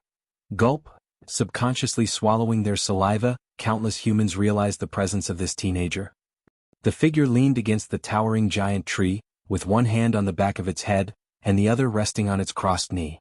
Its posture exuded an air of free spirit, freedom, and charm. Only the tree monster could suppress the entire battlefield with just its appearance. Heaving a deep breath, a tall and muscular man looking at the young man, who appeared around 14 to 15 years old, pretended to be calm and stated, "Since your excellency wants the wyvern egg, we'll naturally withdraw." Saying this, the Russian superhuman known as the Iron Fist Tyrant even cupped his fist, emulating the courtesy of China. Wuxia nodded and turned his gaze towards other directions. However, sensing the gaze of the teenager, woven from tree roots, one force after another voluntarily lowered their heads. "We'll withdraw." Their decisive withdrawal made the corner of Ling Er's lips, who was hidden in the darkness, fiercely twitch. However, Wuxia was quite satisfied with this outcome. He really liked the fact they were sensible, at least he didn't have to waste any unnecessary effort. Ruhar. Suddenly, a roar echoed through the night sky. Looking up, a gigantic turtle, who was exuding an aura no weaker than a Tier 2 transcendent, was seen hastily retreating. Evidently, Wuxia's oppressive aura was too overwhelming for it, short-circuiting its nerves. Even when fleeing, it could not help but let out a roar. Humph! A cold snort shook the sky. And the very next moment, in the horrified gazes of countless humans and mutant sea creatures, a black root with a diameter of 5 to 6 meters shot out from the ground like a spike with a thunderous clap. Ruhar, a mournful and extremely weak groan echoed as the giant turtle was thrust to a height of 100 meters, with a rain of blood showering down. Ding, you killed a Tier 2 transcendent mutant turtle, evolution points plus 210,000. Listening to the prompt in his ears, Wuxia's mood became even more delightful. Indeed, harvesting is the best. However, at this moment, as he turned his gaze toward the entire battlefield, He noticed that the faces of humans had grown even paler. Faintly, sweat was streaming down their backs. Evidently, the impact of instantly killing a Tier 2 mutant turtle was too great for them. Turtle-type mutant beasts possessed the strongest defense. Among creatures of the same tier, there were very few mutant beasts that could breach their defenses. To put it mildly, humans had not managed to kill a Tier 2 turtle-type mutant beast until now. While it was true that Tier 2 turtle-type mutant beasts were rare, the main reason was that humans were helpless against them. This stands true even for apex superhumans. Evolution begins with a big tree. Chapter 410 Humans, shall we make a deal? The entire city fell into a deathly quiet, silent and still, except for the gigantic willow tree that reached into the sky. At this moment, beneath the towering willow tree, stood a teenager on a root, bearing a faint smile on his lips. He raised his right hand and curled his index finger. Boom! With a deafening boom, the massive body of the mutant turtle, that had been pierced by Wuxia's root, came flying. However, it would be more accurate to call it the turtle shell covered in blood than a body. The flesh and blood of the mutant turtle had been devoured by Wuxia's roots. Furthermore, Wuxia had also gained a unique ability from it. Unique ability, Turtle's Breath. Like a turtle after taking a long breath, one can completely restrain one's own aura. If cultivated to the extreme, one can even become indistinguishable from inanimate objects. After reading the introduction of the ability, Wuxia was completely satisfied. Such an ability was always beneficial. Of course, compared to this ability, what pleased Wuxia more was the millstone-like enormous turtle shell that was flying over from a distance. There was a massive hole in the turtle shell, left by Wuxia when his roots pierced through it. Nonetheless, this turtle shell was still a defensive weapon. With a little refinement, Wuxia believed it could even withstand a nuclear attack. I can use it as a gift for Old Ninth. He'll definitely like it. Smiling, Wuxia began to plan in his mind. Old Ninth, Brewmaster, enjoyed crafting things, and Wuxia was also interested in making him forge some powerful weapons for Misty Mountains.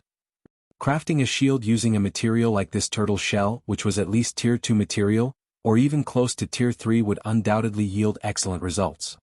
At that time they could be used to arm some groups. For example, the mutant polar bears. They already had quite formidable defenses. If they were armed with such a shield, they could almost charge through the entire battlefield unhindered. Thinking about gifts, Wuxia also remembered the matter of preparing a gift for the 5-color spirit flower. What gift should I prepare for the 5-color spirit flower? Rubbing the chin with his hand, Wuxia looked towards the entire battlefield with a scrutinizing gaze. Gulp. Star. Gulping nervously, humans could not help but shudder at the sight of Wuxia's teenage form looking at them.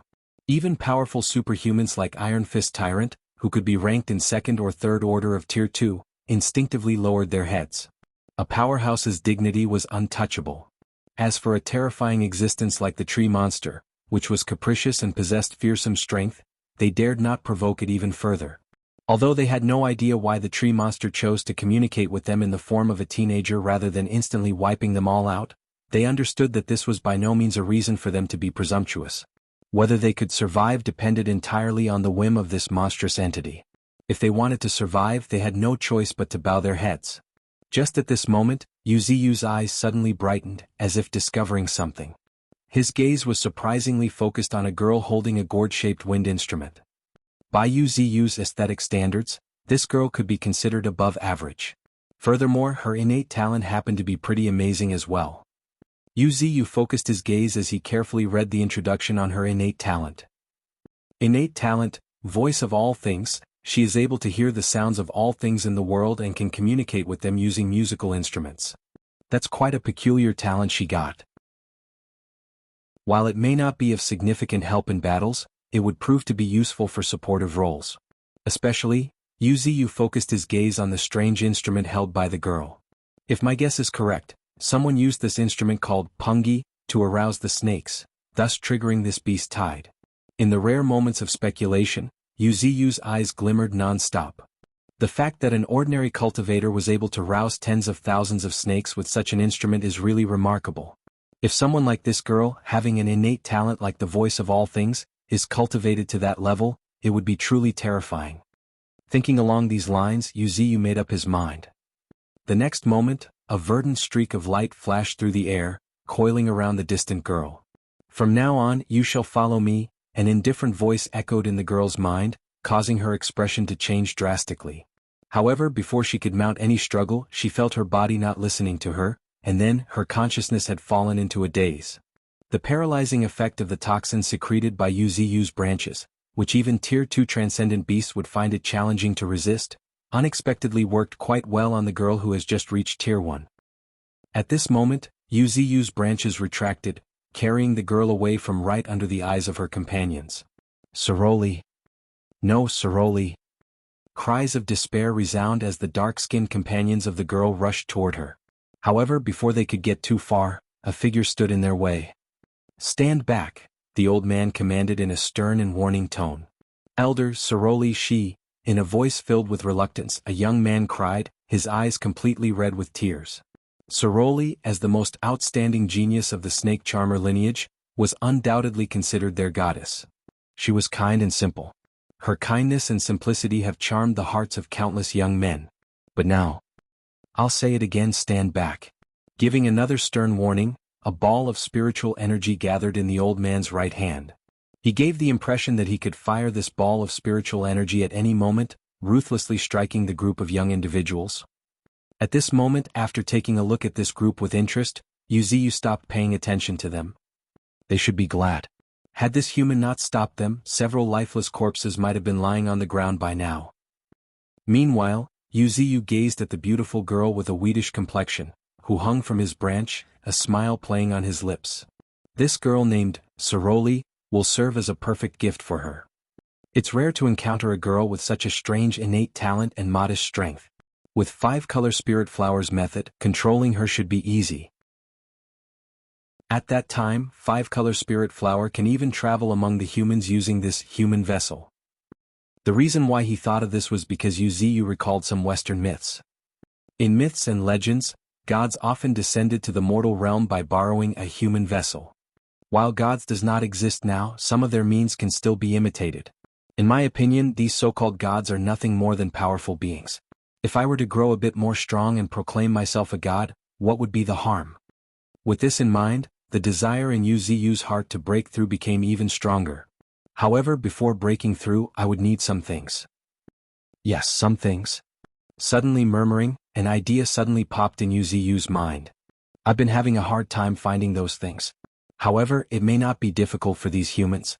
Hell, some of them might even have them already. Thinking about this, Yuziu slowly raises his gaze. However, the deep, mysterious look in his eyes caused the hearts of observing humans to skip a beat. Yet, before they can dwell on their confusion, a peculiar voice echoes in their minds, "Humans, shall we make a deal?" Evolution begins with a big tree, Chapter 411, The Tree Monster's Compulsion. A deal? Countless humans looked confused upon hearing Yuziu's proposition. However, just at that moment, a thunderous roar echoed, and the colossal tree in the center of the city shook violently. Immediately after, much to the horror of the many humans, innumerable glowing specks, like fireflies, fluttered down, showering upon them. Everything happened so fast that no one had any chance to evade. Or perhaps, most of the superhumans chose not to react. The very moment the green specks approached them, their bodies instinctively inhaled them. Inhaled them as naturally as breathing. Following that, a warmth akin to a spring breeze surged into their bodies. Many humans even revealed a comfortable smile on their faces. However, a cold voice in their minds broke their refreshing state. "You've 1 month, just 1 month. If you cannot provide what I want within a month, your bodies will be shattered into pieces. And this is the so-called deal." Saying this, Yuziu looked at the humans whose faces had drastically changed and added with a smile, "Oh, I forgot to remind you. This is a forced transaction. It's not open to refusal." Having finished speaking, Yuziu glanced at a figure not far away, shrouded in lightning, swiftly avoiding the rain of green specks. However, just at that moment, the figure, sensing Yuziu's gaze, suddenly halted. A sigh escaped his lips as he helplessly watched countless green specks merge into his body without any resistance. The entire process felt comfortable, extremely so. Even their spiritual energy had become denser. Be that as it may, everyone's eyes flickered with fear, looking at these green glowing specks. If the tree monster is right, these green specks must be lethal poison. However, Yuziyu did not give the humans a chance to ask any questions, and shot several willow leaves towards them with the most vigorous auras present. Lightning attributes spirit stones, wind attributes spirit treasures, darkness attributes spirit treasures. Everything I want is engraved on these leaves. As he said this, leaves inscribed with countless small characters fell into the hands of Iron Fist Tyrant, the elder of Snake Charmer lineage, and many other superhumans. Even China's strongest knight had a willow leaf in his hands. And this was Yuziyu's plan. He was planning on collecting the spirit treasures and even spirit ores using humans. As for whether these people would do it or not, Yuziyu did not care. In any case, he was not losing anything. After all, it was just a spur-of-the-moment kind of thing. As Ling Er said, if I leave like this, humans might come to underestimate me. It's better to do this. Use the humans to collect resources for myself. In exchange, I will provide them with appropriate rewards. For example, detoxification. As for the poison. Yuziyu's corner of lips curled upwards, feeling a bit proud of himself. Indeed, he could produce toxins, but these toxins were more of a paralyzing nature. If he intended to poison humans and release the toxins at will, his poisons were incapable of achieving that. However, it was not a major issue. Yuziyu could easily control these humans, taking advantage of their suspicions. No one wanted to die. Especially these individuals who had reached the pinnacle. They would never want to die. As such, even if there was only a 0.1% chance, they would not dare to take the risk. Consequently, most of these individuals would naturally cooperate with the trade. Yuziyu even believed that high-level figures from China, Alliance of Southeast Asian nations, and other countries would strenuously cooperate. After all, losing even a single second order, third order, or even fourth grade tier 2 superhuman was tantamount to losing a human-shaped nuclear weapon. Even if they lost just one, these nations would be greatly distressed. Furthermore, Yuziyu already had a contingency plan if no one willingly traded after a month had passed. The rain of vitality and the willow leaves he had given, all carried his powerful aura.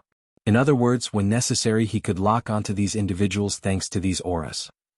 Although it might require some effort on his part, with his strength and using one of his natal flying blade, he could easily traverse space and take their lives. At that time, the effect of killing 1 to warn 100 would undoubtedly be immediate. In other words, when Yuziyu proposed the trade, it was already a play destined to succeed. However, the humans clearly did not find this play very enjoyable. Yuziyu slowly swept his gaze around, and upon noticing everyone's face pale without exception, Yuziyu was completely satisfied. However, after a moment, as if he had thought of something, Yuziyu added in a tone carrying temptation. Oh, by the way, if you provide enough treasures, I might even be willing to grant you some favors in exchange. For instance. Saying this, one of Yuziyu's branches slightly shook, before its tip broke with a snap. Then, much to the astonishment of the superhumans, a drop of green sap seeped out from the broken end of the branch. Immediately, this drop of green sap attracted everyone's attention. It was exuding intense vitality, unimaginably so. Just as this drop of green sap emerged, a hint of green sprouted in the center of the city. Upon closer inspection, tiny drops of green sap could be seen falling to the ground, causing buds to sprout everywhere. What's this? Iron Fist Tyrant's voice trembled slightly in excitement. This is life essence, a very precious treasure. Yuziyu gave a rare explanation, deeply looking at the tall and muscular Russian man. Then he added with a smile, just this drop should be enough to heal your old injuries and most of your hidden injuries. By then you should not be far away from becoming an apex superhuman. Ah, the Iron Fist Tyrant was taken aback, but he did doubt the validity of this statement. Simply because the overwhelming vitality emanating from the drop had already proven everything. However, the very next moment, much to the astonishment of Iron Fist Tyrant, this drop of green sap shot towards a mutant sea snake not far away. This mutant sea snake was on his last breaths, with its body nearly cleaved in two, and its vitality fading. However, this severely injured and dying mutant sea snake, upon coming in contact with this drop of green sap, suddenly shook violently. Then, much to the horror of numerous superhumans, the wounds on this mutant sea snake slowly began to heal, and its breath became more steady. Is this for real? This. Countless humans cried in disbelief, finding it difficult to accept. However, the very next moment, as if realizing something, each superhuman looked at Yuziyu's tree body with a touch of fervor. No, it was already more than just fervor. A few, like Iron Fist Tyrant and others, had eyes turning red, with a hint of greed and madness flickering within. Do you want it? If you want it, exchange it with enough resources. A faint voice echoed in the city before Yuziu's massive figure gradually disappeared into the dense fog. However, at this moment, everyone failed to notice the disappearance of several superhumans. Among them was Elder Qing, who was initially sent flying by Yuziu's strike.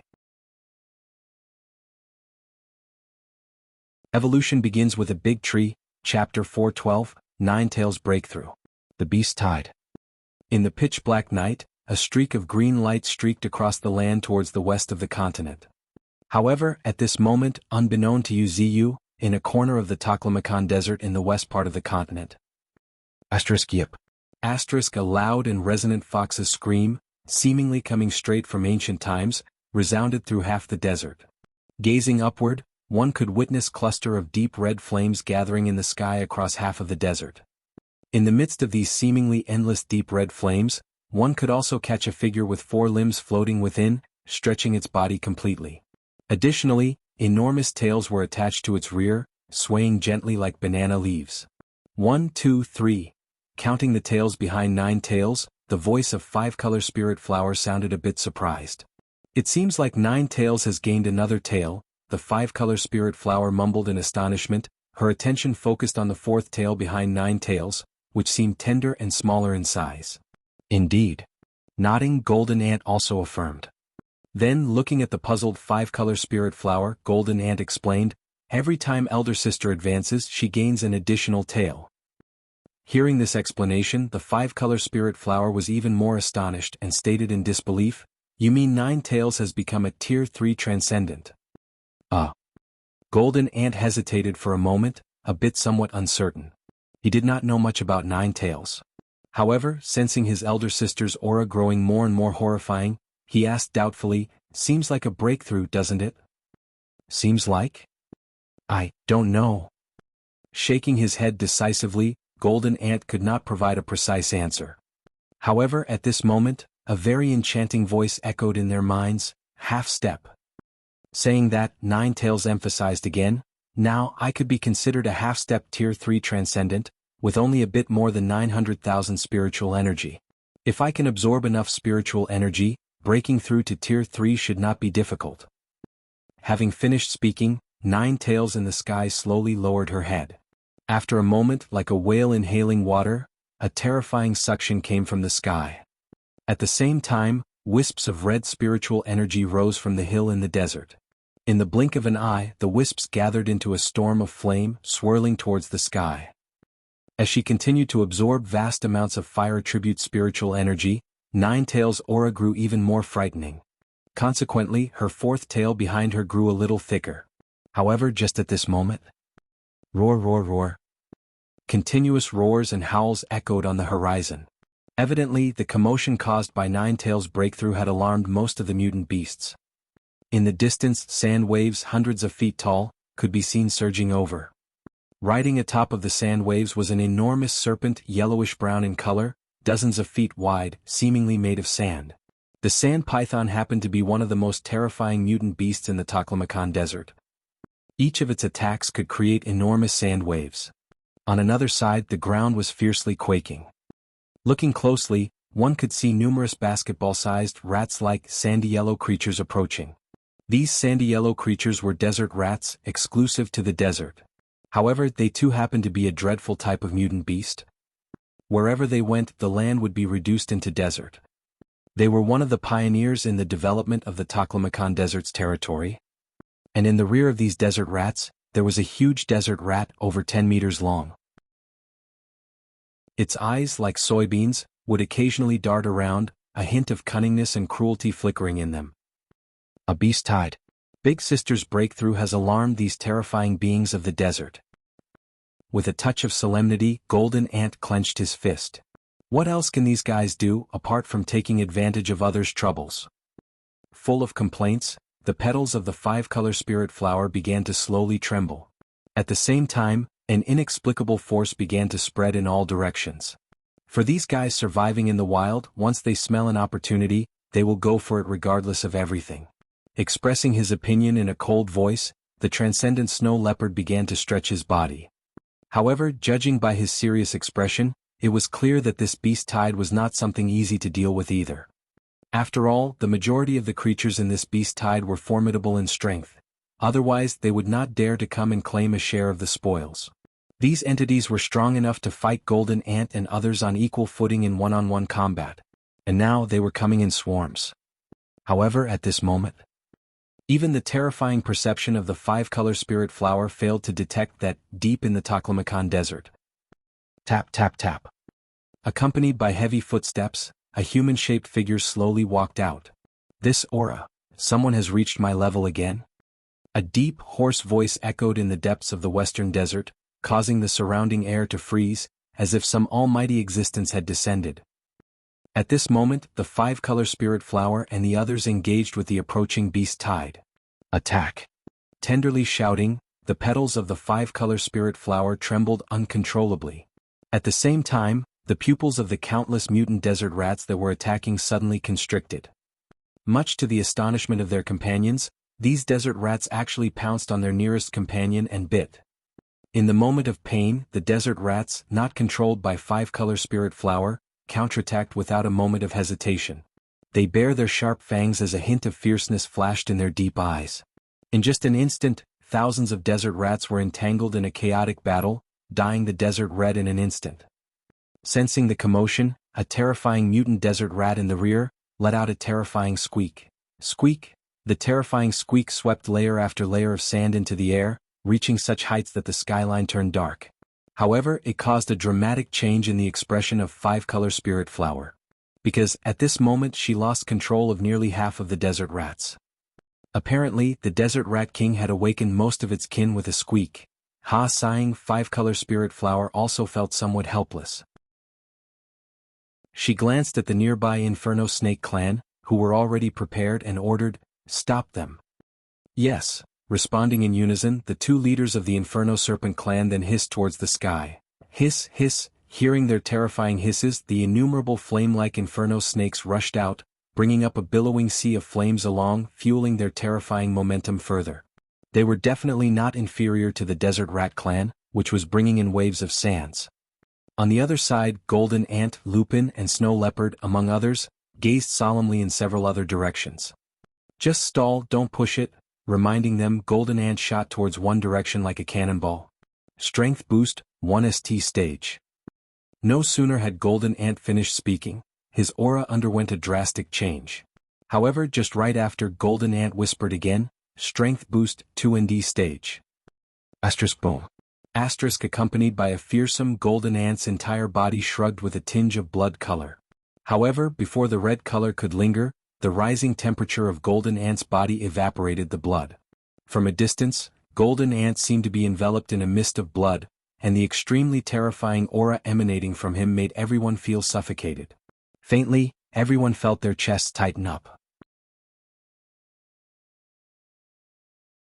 Evolution begins with a big tree, Chapter 413, Mysterious Sand Python.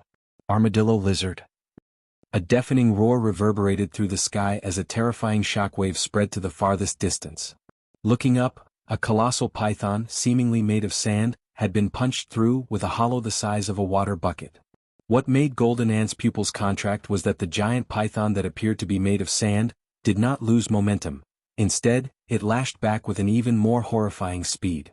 What left Golden Ant even more amazed were the streams of sand circulating inside the hollow cavity of the colossal python. In just a moment, the hollow cavity on the sand python had disappeared, as if it was not even injured. In rare moment of astonishment, Golden Ant realized huge trouble was in store for him. If my guess is right, it could very likely be an elemental life form like Qinggang. But unlike Qinggang's earth element, it is coalesced from boundless sand. That's how it managed to take my punch without even a scratch. Golden Ant, shrouded in a red mist, took a long deep breath. Then a cold gleam flashed in his eyes as he dashed straight toward the sand python. At this point he had no choice. Among the raiding mutant beasts, this sand python was the most ferocious. Five-color spirit flower, who was just as strong as him, had her hands full intercepting the majority of the rat tide.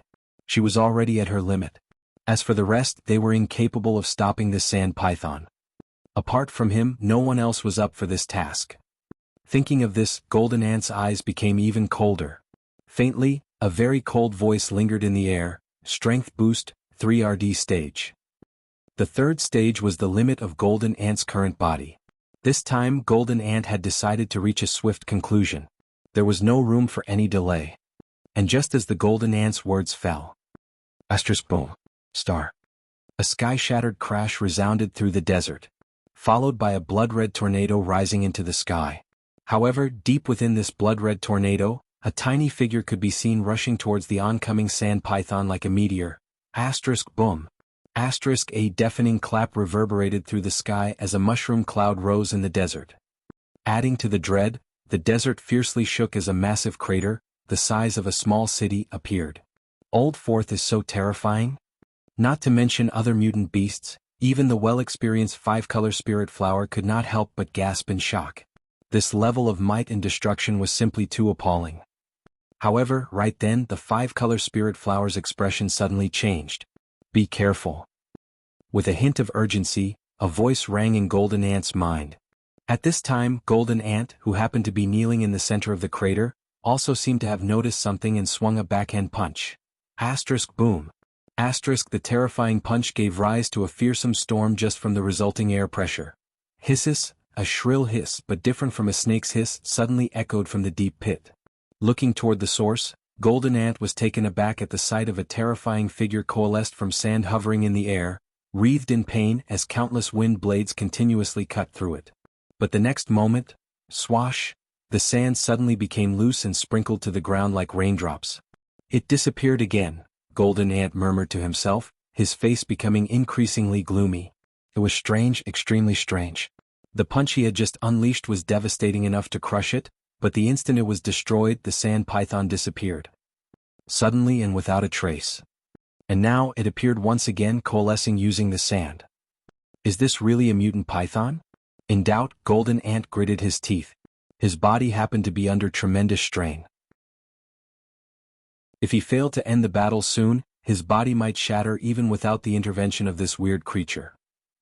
While Golden Ant was fiercely battling with the strange sand python, elsewhere the snow leopard, mantis, lupin and the others were also engaging their respective opponents. Their opponents were creatures resembling ostriches, but with exceptionally full plumage. With just a flap of their wings they could create a massive sandstorm. They also had to deal with extremely petite and agile mutant beasts like cats. Luckily, mutant mantis's instantaneous speed and outburst of strength was no less than that of the opponent. Buzz, buzz, amidst sudden buzzing, mutant mantis transformed into a streak of green, ruthlessly slashing down the large machete in his hand. However, this was just the beginning. Slowly raising her eyes, five-color spirit flower saw one oncoming mutant beast after another, and her heart was burdened with worries. Vaguely, she even sensed many more hordes of mutant beasts rushing over in the distance. This beast tide is even bigger and more fearsome than the one I attracted when I broke through. Amidst showing hints of self-mockery, five-color spirit flower felt a bit powerless. However, it was not surprising. She broke through in a remote corner, the Deadwood wetlands. Whereas now they were in the lawless Taklamakan desert, overrun by mutant beasts. If they did not attract a few fearsome mutant beasts, it would not be worthy of being the Taklamakan desert. And at that moment, as if sensing something, a smile tugged the corners of five-color spirit flower's lips. At the same time, an inexplicable force surged underground. The next moment, hisses, a mournful hiss echoed across the desert as a grim and hideous mutant beast, that was just half a meter long, leaped out of the sand. Mutant armadillo lizard.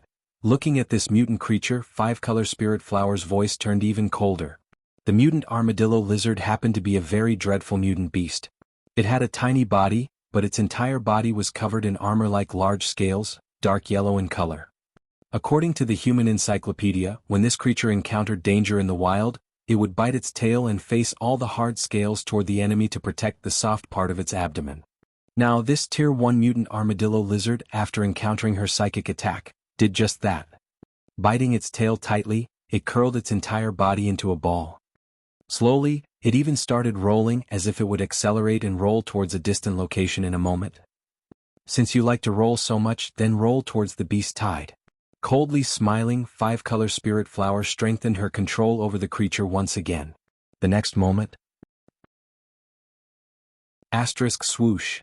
Guided by 5-color spirit flower, this Tier 1 mutant armadillo lizard unexpectedly started rolling along the desert, darting towards the distant beast tide. As it rolled faster and faster, its spikes covering its body became even sharper. Moments later, blood splattered, dyeing a corner of the battlefield red. However, it was hard to distinguish whether it was the blood of the mutant armadillo lizard or that of other mutant beasts. Nonetheless, there was one thing certain: this rare mutant beast was on the brink of death. Evolution begins with a big tree, Chapter 414, the god of the desert and storm.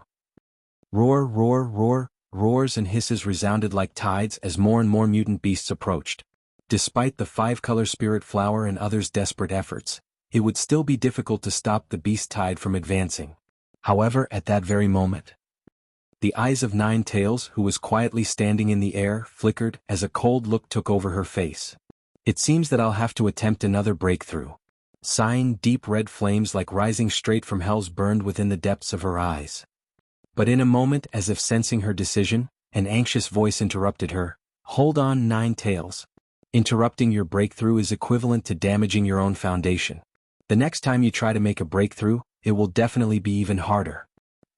Saying this, 5-color spirit flower's petals fiercely shook. At the same time, an extremely strange fragrance started to diffuse from her. Roar, hiss, roar, roar.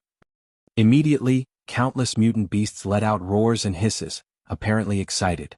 Some among these mutant beasts even started searching for the strange fragrance, and promptly darted towards the direction of 5-color spirit flower. Snow leopard, carry me away from here. Try your best to hold on until Nine Tails finishes her breakthrough. Instructing, the 5-color spirit flower rose into the air before landing on the head of a blood-stained snow leopard. At the same time, tremendous amounts of energy flowed into snow leopard like a tide. Ruhar. Suddenly, the snow leopard roared as a mesmerizing colorful glow surrounded his body. More importantly, his aura started climbing at a breakneck pace, visible to the naked eyes. Empowering, the 5-color spirit flower was empowering the snow leopard with her energy. She was using this to attract the attention of the entire beast tide. Compared to the breaking through Nine Tails, the marvelous flower of heaven and earth, like 5-color spirit flower, was undoubtedly more tempting. Super speed. Murmuring in his heart, snow leopard carrying 5-color spirit flower instantly disappeared. At the same time, the increasingly rich fragrance spread throughout the battlefield. Looking up, a colorful and ethereal brilliance was scattered over half of the battlefield. Smelling this fragrance, countless mutant beasts were completely crazy, and started chasing after the 5-color spirit flower.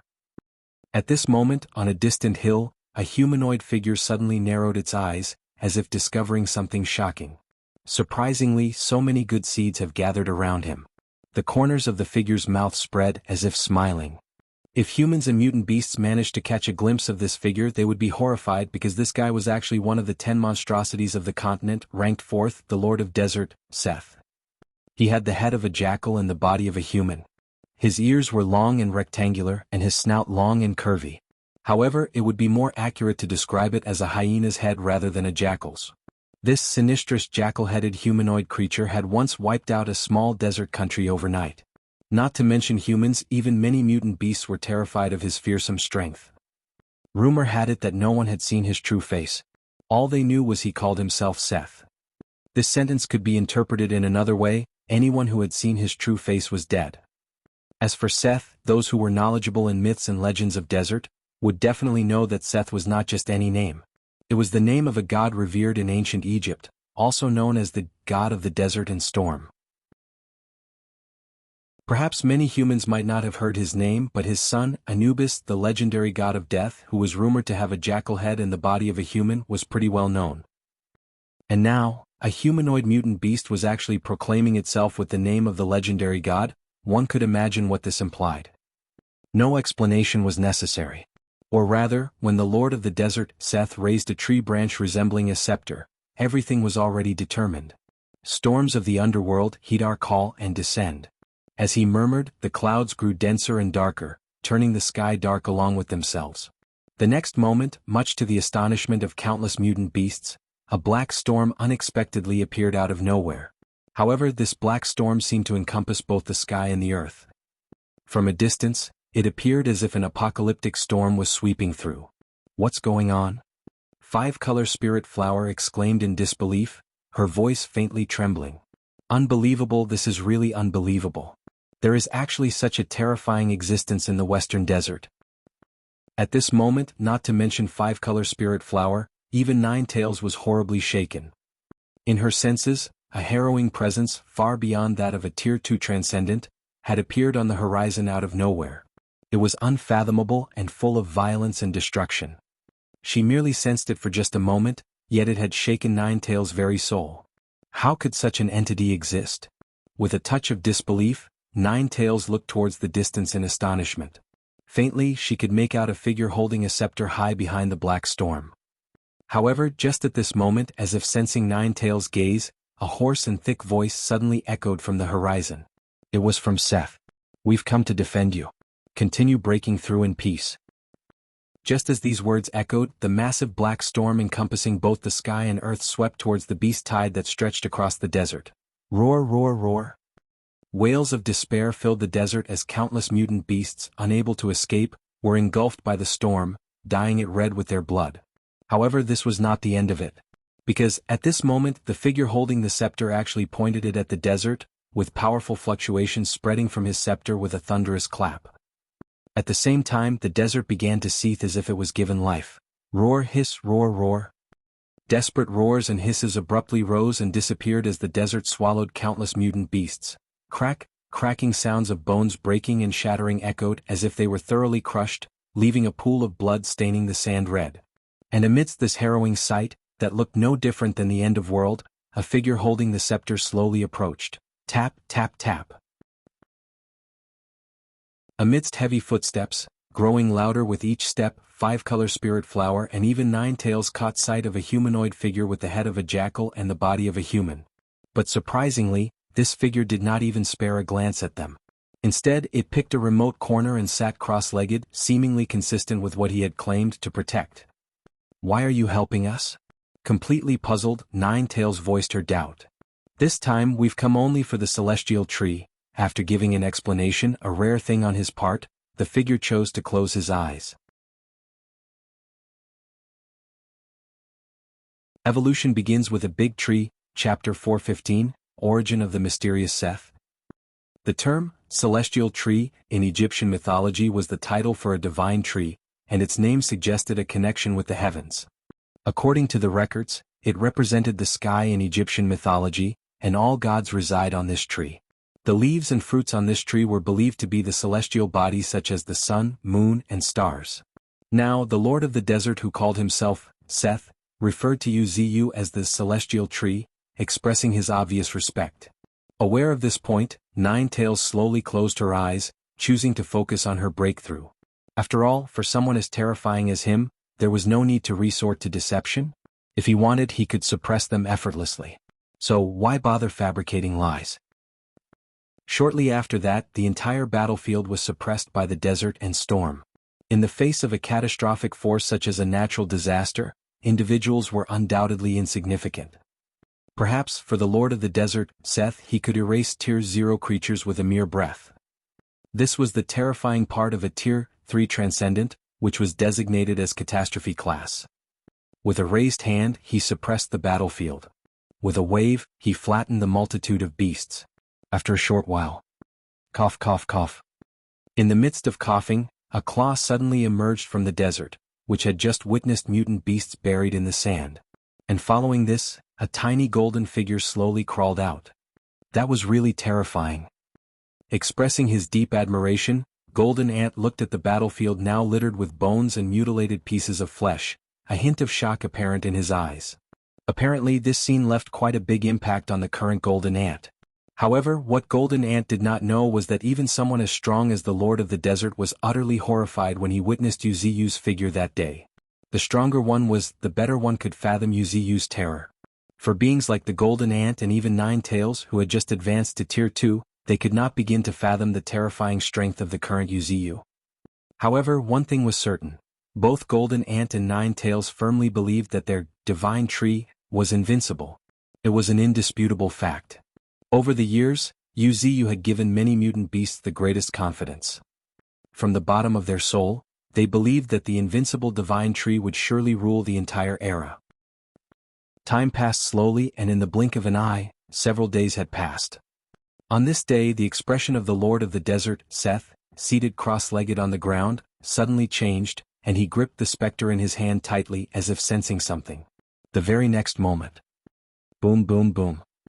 The desert trembled and creaking sound came from the nearby fire tribute spirit stone mine, giving the impression of wailing. Simultaneously, a hill near the fire tribute spirit stone mine witnessed the sudden emergence of a towering tree rising from the ground. Its branches kept stretching far and wide as if reaching for the stars. Its trunk continued to thicken as if it was preparing itself to hold up the entire world. "Some guys sure have guts," a faint voice echoed in the air, shaking the world. Right at this moment, the one that drew his most attention was the Lord of the Desert. All around him, lightning arcs started streaking around him. At the same time, his body slowly started to grow bigger and bigger. His sharp fangs started protruding outwards. His arms and thighs grew thicker as bulging veins appeared on them. His figure started to look more and more fiendish. His face had become grim and hideous, and his facial features happened to be controlling as if under some pressure. "Master, he's the one who helped us," a reminder suddenly echoed in Wuxia's mind. "Is that so?" Muttering, Wuxia started retracting his pressure. Naturally, he knew that this mysterious Tier 3 mutant beast was a friend, not a foe. Otherwise, given 5-color spirit flower and others' strength, they would not have even been able to escape. However, even if he was a friend, it was necessary to inspire awe in him. This was just how powerful entities demanded respect. At this moment, feeling the overwhelming pressure dissipate, the Lord of the Desert also retracted his fiendish form and transformed back into a humanoid creature holding a scepter, resembling a sage.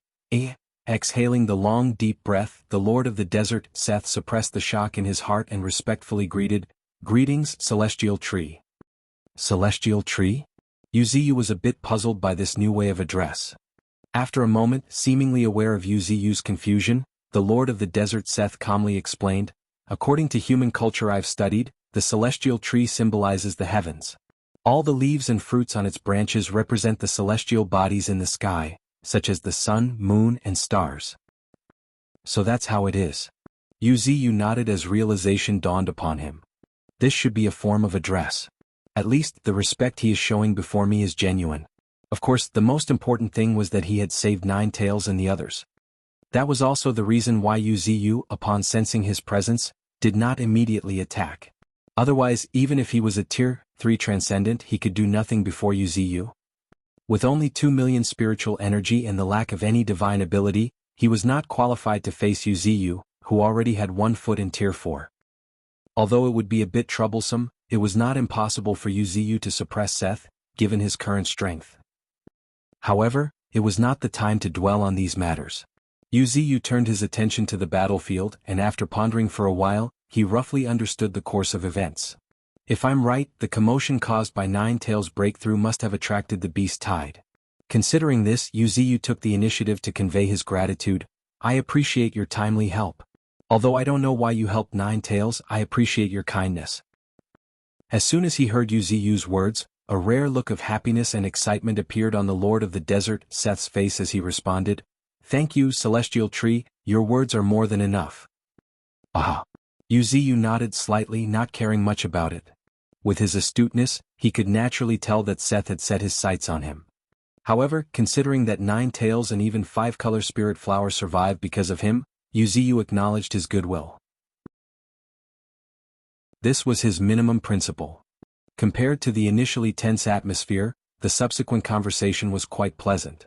Through the conversation, Wuxia learned about Seth's identity. He was one of the 10 monstrosities of the continent, ranked 4th as the Lord of the Desert. His name alone was enough to send shivers down the spine of several countries in the desert. However, compared to Wuxia, who held the top spot among the 10 monstrosities of the continent as the tree monster, there was still quite a huge gap between the two. However, this was just the beginning. In the subsequent conversation, Wuxia learned quite a few interesting details. To be precise, Seth happened to be quite talkative. He rarely found someone to talk to. So, he seemed eager to share everything on his mind. According to him, his understanding of the world was taught by an old human. Due to his appearance, the old man revered him as a god, and called him the god of the desert and storm. After that human's passing, Seth continued to use the name Seth, which the old man had bestowed upon him.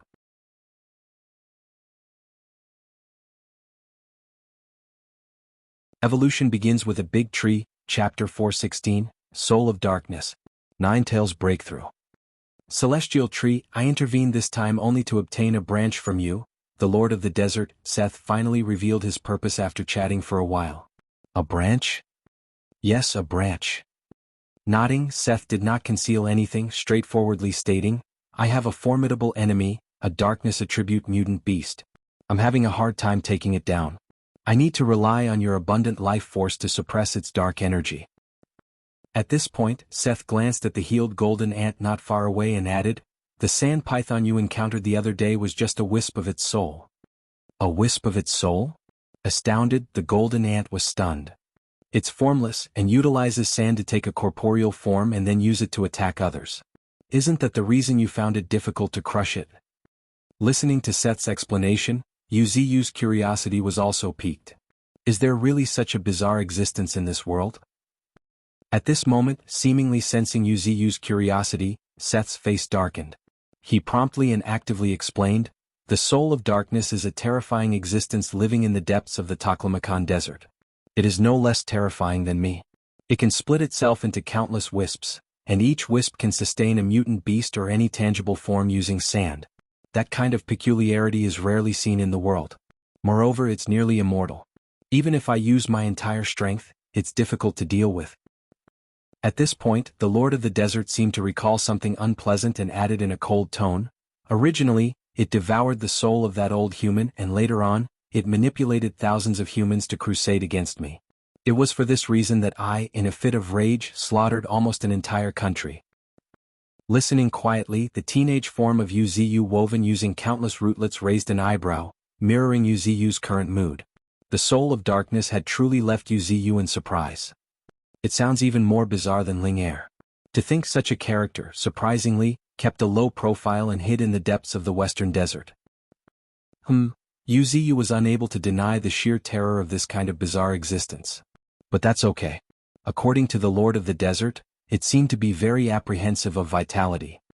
Thinking of this, Yuziu, the teenage figure woven from countless rootlets, also looked towards the large tree behind him. After a moment, Yuziu's teenage figure extended its right hand, as a 3-meter-long wrist-thick branch fell into its hand. Then, Yuziu smoothened the entire branch with a sweep of his right hand. At this moment, if one looked at the branch, he or she could see flickering green radiance flowing along it. Faintly, intense vitality could be felt breathing within it. This is the branch you wanted. Saying so, Yuziu tossed the branch in his hand. Thank you, celestial tree. Seeing this, the Lord of the Desert was overjoyed. At this moment, Yuziu was unaware that despite its strangeness, the soul of darkness was extremely important to the Lord of the Desert. If he managed to hunt it, his strength would skyrocket. Of course, the Lord of the Desert would not mention this. Yuziu was also tactful enough not to ask. Naturally, he saw through the Lord of the Desert's thoughts, but he was not the type to dig deep into other people. Moreover, Ninetales and the others owed the Lord of the Desert for saving their lives. Since Yuziu had accepted the favor, he knew the importance of it. Taking the branch and feeling the extremely rich vitality, the Lord of the Desert did not stay for long. However, as he was leaving, as if remembering something, the Lord of the Desert suddenly stopped and reminded, Celestial tree, the wind is warning me. The sea may have changed, perhaps something we don't know has happened. Aha. Nodding slightly, Yuziu also agreed, indeed, I also have some premonition. Saying that, Yuziu turned his gaze, deeply looking in the direction of the sea and added, if I'm not mistaken, some terrifying entity in the depths of the sea might be spying on us. However, despite saying this, Yuziu did not attach much attention to it. Even if there were terrifying entities watching stealthily, thanks to his current strength, he feared none, except a Tier 4 Transcendent. Be that as it may, Yuziu still had some confidence. He believed that a Tier 4 Transcendent should not have been born in this era of transcendence yet, even in the unfathomable deep sea. After all, he had evolution points and access to numerous spirit stone mines. His foundation happened to be extremely solid. He considered himself to be unmatched when it comes to absorbing spiritual energy. He was so confident in this he could swear that if someone reached tier 4 ahead of him, he would stop cultivating.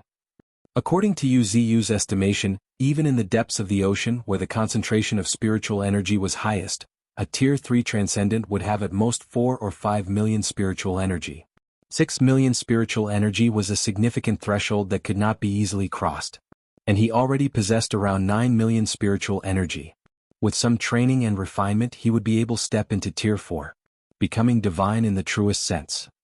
By then, not to mention suppressing all enemies in the world, but finding someone to match him in battle would be difficult. Once I became tier 4 transcendent, my strength would finally be enough to execute my plans. Thinking of this, Yu's desire to return to Misty Mountains became even more urgent. And Nine Tails did not keep Yu waiting for too long. Just a few hours after the Lord of the Desert left. Yip. A loud and resonant fox's scream, as if coming from ancient times, resonant through the desert, shaking the entire world. Looking up, a horrifying wave of deep red flames swept through the clouds as if to incinerate the entire world. Yip. Nine Tails let out another scream, as her 4 tails constantly extended towards the sky.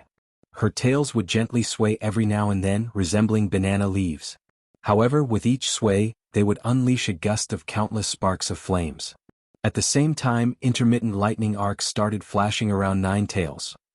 Spiritual field, the symbol of tier 3. The concentration of 1 million spiritual energy can even distort magnetic fields, which in turn ripples through reality, affecting the surroundings. At this moment, amidst lightning and crimson flames, a gorgeous red fox, around the combined height of 3 humans, stretched its body to the utmost. However, if one looked at it closely, it would appear extremely beautiful and enchanting. "Master," Nine Tails called out in a charming voice, slowly walking out from the sea of crimson flames. Tap, tap, tap. She might have been walking in the air, but it seemed as if she was stepping on everyone's hearts, causing many mutant beasts to involuntarily shudder. Faintly, they all felt a wave of heat blowing towards them. However, surprisingly, this scorching wave of heat did not harm them at all. Instead, they felt extremely comfortable, like they were receiving a baptism. Upon closer inspection, they all had a faint smell emanating from their bodies. What's this? Touching the black substance oozing from their bodies, Golden Ant could not help but furrow his brows. Because it was too smelly, unbearably foul. This is the impurity in your bodies. Saying this, Nine Tails' voice resonated in their minds again. I appreciate your kindness, thanks a lot. I've specially used my fire of quintessence to cleanse your body a little. Evolution begins with a big tree, chapter 417, Nine Tails status screen. Comrades were comrades, but necessary gratitude should be expressed. This time, although using the fire of quintessence overflowed during the breakthrough had caused Nine Tails to lose some vitality, it strengthened the foundation of the companions who had guarded her. At this moment, if one were to look at Golden Ant, they might notice that his golden scales had become more radiant, and they had also gained a bit of translucent texture. Just then, a congratulating voice echoed near Nine Tails. Congratulations, Nine Tails. Must. No words were necessary, just a sincere call was more than enough. At this moment, casting a deep look at the approaching Nine Tails, Yu narrowed his eyes. In an instant, a series of information poured into his mind like waves of fire, even bringing a warm sensation to Yu. Yu even saw what seemed like a burning status screen. Race, Celestial Fox. Rank, Tier 3 Transcendent. Bloodline talent. It can grow an additional tail with each advancement, each tail carrying a formidable talent. Unique abilities. Enchanting eyes. Its gorgeous eyes are the treasures of the world with the mystical power of bewitching. Flame mastery. It can control flames to a certain extent. Flaming claws. Its claws entwined in flames are so hot that they can easily tear through metals. Flame cloak. Its fiery red fur is ablaze with wisps of flames. Anyone who touches it will be burned. Speech. It has developed a strange bone which allows it to speak all kinds of languages, even human languages. Flame rush. Using flames as footholds, it can significantly increase its speed, even achieving explosive acceleration. Flight. By utilizing spiritual energy, it can fly in the sky. Fire of quintessence. unquenchable and everlasting, an undying flame fueled by spiritual energy. It was not much different from before. If there were any distinctions, it was that Nine-Tails' status screen now seemed to be burning, adorned with complex and beautiful patterns reminiscent of flames. Yu's gaze focused on the last ability of Nine-Tails. Fire of Quintessence? Murmured Yu, his voice carrying an unusual gravity. Given his strength, he could naturally sense the terrifying nature of this deep red flame. The very moment that flame appeared, the concentration of surrounding spiritual energy sharply fell, whereas the flames grew bigger and stronger.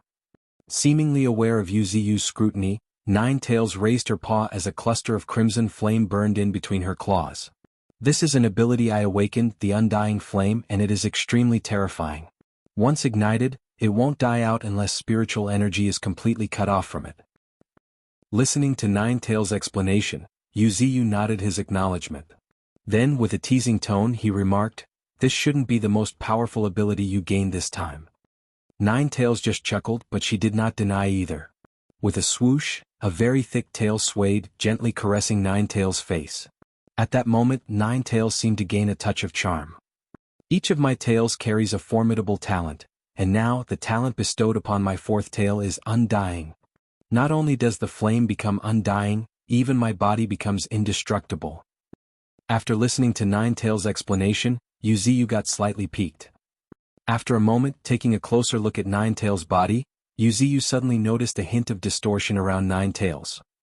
Flames lingered around her entire body, especially her limbs and neck, where they burned particularly brightly, forming what appeared to be bracelets and a necklace of raging flames. It was these raging flames that caused distortion in the air due to their high temperature, causing Nine-Tails' figure to appear a bit blurred. More importantly, these undying flames were also surging with an inexplicable force as if guarding something. Apparently, as long as the flames kept burning, Nine-Tails' body would be nearly indestructible. It's quite weird. After studying for a while, Yu still failed to fully understand these flames. Nonetheless, he had a speculation. He reckoned that this should be a power akin to principles. It was a kind of power only a few who could understand. Those who couldn't were never able to understand its mystery. It was an extremely formidable and mysterious power. After a long while, after chatting with Nine-Tails, Yu decided that there was no need to stay here anymore. After all, it was not his base. There was nothing here to even prepare a celebration feast. Thinking this, Yu suggested, "Let's go. Let's return to Misty Mountains. Nine-Tails' breakthrough to Tier 3 is a cause for celebration for our Misty Mountains. It would be wrong for us to not have a feast and celebration here." Hearing Yu's proposition, Five-Color Spirit Flower also agreed, "That's a great idea. A Tier 3 Transcendent is a matter of rejoicing. This is the second Tier 3 Transcendent of Misty Mountains after Master." And even Golden Ant nodded consecutively, a rare trace of joy on his face. As far as he was concerned, Elder Sister's breakthrough was a genuine motivation, urging him to reach a Tier 3 as quickly as possible. However, considering his current spiritual energy was just over 400,000, Golden Ant restrained his eager desire. There is really no need to rush. In the midst of soft murmurs, Golden Ant's eyes flickered with determination. Meanwhile, Yu paid no attention to the others. He had more important matters to attend to. "Rise!" With a thunderous shout, Yu, roots buried deep in the desert, fiercely tightened. The next moment, crack, crack, crack. Accompanied by the cracking sounds of the ground splitting apart, a fiery red crystal, as huge as a mountain, resembling a red crystalline mountain, was pulled from the ground by Yu's roots.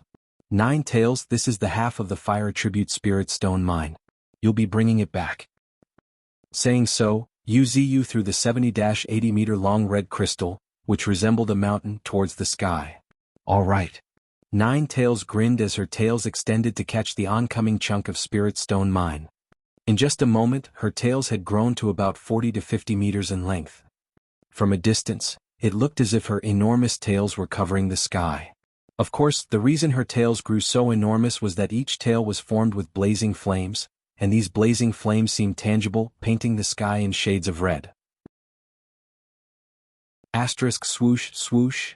After wrapping her tails a few times, Nine-Tails had securely bound the piece of the Fire Tribute Spirit Stone Mine. Afterward, Nine-Tails soared into the sky, carrying the enormous piece of spirit stone mine that resembled a mountain. The sight of this not only left other mutant beasts shocked, but even Wuxia was astounded. The sight of flames sweeping through the clouds and a massive red crystal resembling a mountain, streaking across the sky was quite a spectacular sight, extremely so. Evolution begins with a big tree, Chapter 418, returning to Misty Mountains. Leaving the Inferno Snake clan to guard the remaining half of the medium-sized fire tribute spirit stone mine, Wuxia led Nine Tails and other mutant beasts towards the direction of Misty Mountains. As for the 6 knights and Snake Queen, Wuxia had already instructed them to meet up at Misty Mountains, so if everything went well they would sooner or later arrive at Misty Mountains. Boom boom boom, the ground trembled as a willow tree over 10 meters tall traversed through the sea of sand. Closely following behind it were transcendent mutant beasts, running extremely fast. However, compared to them, the sight in the sky happened to be more striking. An enormous red fox with 4 huge tails, bathing in flames, was flying towards the east, carrying a mountain-sized red crystal. Along the way, not to mention ordinary mutant beasts, even powerful Tier 2 mutant beasts could not help but shrink their necks at the sight of this spectacular sight in the sky. The fearsome heat emanating from Nine Tails was enough to make any Tier 2 transcendent uneasy. And 3 days later in Misty Mountains, a towering tree rose from the ground. "I didn't expect you all to return before us." Saying this, Wuxia looked towards the figures, kneeling on one knee not far away. They were the knights, Long and others including Knight Ziyen. They were also accompanied by a creature with the upper body of a human and the lower body of a snake, coiled beside them. "Greetings, divine tree." In unison, everyone greeted and lowered their heads. And Wuxia gave a small nod in acknowledgement. He then turned his gaze towards a giant black egg laying in the center of the spirit pond. This giant egg bore a striking resemblance to the wyvern egg Wuxia had brought. However, what was a bit shocking was that this giant egg had some cracks as if it was about to break into pieces. At this moment, seemingly aware of Wuxia's scrutinizing gaze, the nearby Snake Queen apologized. "Divine tree, when we were engaging with humans, a human tried to destroy the wyvern egg. Even though we acted promptly, the wyvern egg still got." Speaking of this, Snake Queen's voice could not help but turn slightly colder. This was their first mission.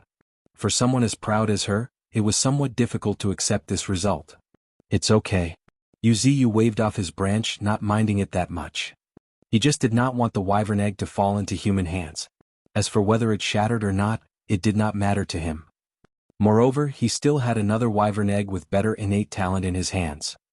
Thinking this, Wuxia's branch also entered the depths of the canopy, taking out another giant black egg covered in intricate patterns. It emanated an ethereal black sheen, with intermittent lightning arcs streaking around it. This was the wyvern egg that was in China's hands, and it had the best prospects. "This one is more than enough. As for the other one..." Staring deeply at the giant egg in the spirit pond that already had cracks, Wuxia was struck with an idea. "Well, let's use it to help someone else." Wuxia had not made this statement on a whim. After all, carrying the bloodline of a Tier 3 transcendent, these wyvern eggs were truly invaluable. Even if it could not hatch, if someone ate it, it would provide tremendous benefits. More importantly, it might even allow the mutant beast or even human to obtain the bloodline of the wyvern. With these thoughts in mind, Wuxia started cooking plants. Anyway, it's not the right time to think about it. Raising his eyes slowly, Wuxia turned his attention towards the horizon, where Nine Tails, who was one step behind, was flying towards Misty Mountains, dragging a chunk of spirit stone mine. "Pass it to me." With a light shout, Wuxia's glowing branches resembling divine chains, shot towards the sky. The next moment, binding the chunk of fire tribute spirit stone mine, Wuxia fiercely pulled, dragging it towards the Himalayan mountains. There was already a small fire tribute spirit stone mine in the Himalayan mountains. Now, with the addition of this almost half of medium-sized fire tribute spirit stone mine, the fire tribute spiritual energy there would become even more abundant.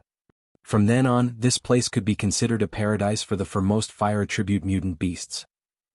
Moments later. Boom!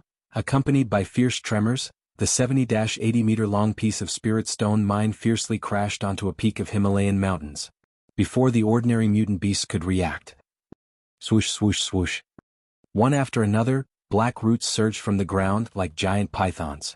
Afterward, in the astonished gaze of many mutant beasts, Yuziu's roots tied the 70 to 80 tall section of the Spirit Stone mine and fiercely dragged into the ground. At this moment, if someone could see where the Spirit Stone mine disappeared, they would undoubtedly discover that the ground there was flowing like a river. The river of earth, Yuziu's ability that could transform the ground into rivers and streams. Casting it here, the effect was immediate. After completing all this, Yuziu finally breathed a sigh of relief. Then, his gaze turned towards Nine Tails, who was galloping in the air, creating scorching waves of flames, and introduced to the numerous mutant beasts, "Your elder sister has successfully become a Tier 3 Transcendent." Before he could even finish his sentence, Grower Pfti roar. A series of loud and resonant roars, as if coming from ancient times, resounded through the sky. Looking up, Sarcosuchus, Titan, and Tundra, along with other mutant beasts, could be seen rushing over in disbelief in the distance. "Elder sister, did you really break through?" Somewhat in disbelief, White Tiger, who was standing on a peak, spread his wings and flew into the air. "Of course." Nodding her confirmation, Nine Tails looked at the excited faces of the mutant beasts and no longer concealed her aura. The next moment, zap, zap, she was accompanied by countless red electric arcs streaking in the air as a terrifying aura spread in all directions. Asterisk boom. Asterisk fearsome gusts blew one after another, causing the countless towering trees in Misty Mountains to bend. This was a Tier 3 Transcendent. Their aura was nearly tangible. The moment it surged, it proved to be a tremendous danger to ordinary Tier 2 Transcendents. Looking closely, not to mention White Tiger, Sarcosuchus, and others, even the terrifying Snake Queen, revealed a look of shock as she looked at the terrifying figure surrounded by deep red flames in the sky. "She broke through just like that?" Snake Queen cried in disbelief, her eyes continuously flickering. As far as she was concerned, Tier 3 was not some distant concept. However, only when one had reached her realm would they understand how difficult it was to break through to Tier 3. It was not just a matter of accumulating sufficient spiritual energy, it was also a matter of one's foundation. If one's foundation was weak and insufficient, let alone breaking through, one's survival would be at stake, and getting severely injured would be unavoidable. Evolution begins with a big tree, Chapter 419, China's Shock. Human girl. Meanwhile, in China's highest office, the air was extremely heavy. The wyvern egg was stolen, and even Elder Qing is missing. A faint voice echoed in the office, causing everyone to shudder. Everyone knew that the man seated at the highest position in the office was furious, and not just a little. Looking at the middle-aged man's livid face, the patriarch of major top families, and even the generals had a slight change in their expression. Right at that very moment, a voice suddenly emerged from the corner. "Sir, it's not just ours, but even Japan's wyvern egg has been stolen and—" Speaking up to this point, the person in the corner hesitated. "And what?" A cold voice rang in that man's ear as if the speaker had spoken right in his ear. The person in the corner involuntarily shuddered and hastily replied, "And according to the message sent by Japan, the one who attacked them seemed to be our Iron Knights, and up until now they have verified this with us multiple times." "Has it been confirmed?" With a slightly stiff expression, the young man in the corner stood up and nodded, affirming, "We've finished verifying. The one who attacked the Japanese team was none other than the missing leader of the 7th Squad, Ziyan." As soon as this was said, the air in the entire office became extremely heavy. A look of astonishment even flashed on the faces of several important figures. Clearly, this news had a significant impact on them. However, just at this moment, as if thinking of something, a general stood up and stated, "Although it's been confirmed that it was the missing 7th Squad that attacked the Japanese team, whether it was their own doing or something else is still up for debate. After all, everyone knows that among the mutant beasts, there are many capable of controlling minds." Upon hearing this, everyone nodded in agreement. But after a moment, a cold voice interrupted, "Regardless of whether they were controlled or not, the moment they attacked, we were left with no choice." At this point, General Nye smacked the table and stated in an icy cold tone, "Traitors deserve to die. The ones who go against their own race deserve an even more unforgivable punishment." This statement rendered everyone helpless. The law was ruthless. Since they chose to take action, they had to be prepared to pay the price. Even if they were controlled, the government could and would not forgive them. because no human dared to guarantee that these guys, after returning, would not still be under control. In other words, these knights were about to be banished by China and branded as traitors for committing treason. However, compared to these traitors, another major event was more concerning. Thinking about the news sent by China's strongest knight and the Empress Healing heir, an old man's face also turned unsightly. After hesitating for a moment, he could not help but stand up and remind, "Everyone, don't forget, our 2 apex superhumans have been poisoned. If we don't find a solution soon, they might be in danger." Poisoned? Muttering to himself, the president of China asked, "Have the results of the examination come out?" "No." Shaking his head, the old man heaved a helpless sigh and continued, "Until now, we have used the most sophisticated instruments available to us, and also consulted with many experts, but we haven't been able to find anything." Upon hearing this, the faces of the crowd changed slightly. Apparently, this was not good news for them. But after a moment, as if thinking of something, a voice filled with doubt suddenly echoed, "Is that tree monster really so terrifying that it can release a poison that we can't even detect? Or is it possible that the tree monster is just bluffing?" However, before he could even finish his sentence, a voice interrupted him, "It's better to be safe than sorry. It has been confirmed that the tree monster is much more terrifying than we imagined. What's more, we cannot afford the risk. If something really happened to our 2 apex superhumans, our entire China will be in danger." Making these points, he added again, "Just now we learned that the Iron Fist tyrant of Russia has set out with a large number of resources towards Misty Mountains." Silence. Everyone fell into utter silence. Even the president of China had a slight change in his expression. After some unknown time, the president of China stood up slowly. A sigh escaped his lips before he waved his hand and stated in resignation, "Then we'll follow the tree monster's will." However, the very next moment he changed the topic and stated in an icy cold tone, "Pass my message to the tree monster. Tell it that if we give it what it wants and it still refuses to detoxify, our China will spare no effort to make it pay, even if it means destroying the net to catch the fish." "Yes, Mr. President." All the important figures nodded in agreement, with a trace of determination on their faces. "The tree monster is already stepping on China's head. If it continues to oppress us, we'll have no choice but fight back. While we'll definitely suffer severe losses at that time, you will not have it any easier either." Meanwhile, in Misty Mountains, Yu Ziyu was completely oblivious to what was transpiring in China. However, even if he knew, he would not have cared. In fact, he had long been prepared to oppose the entire human race. In his opinion, even if battle took place, it was nothing to be worried about. The outcome was already set in stone.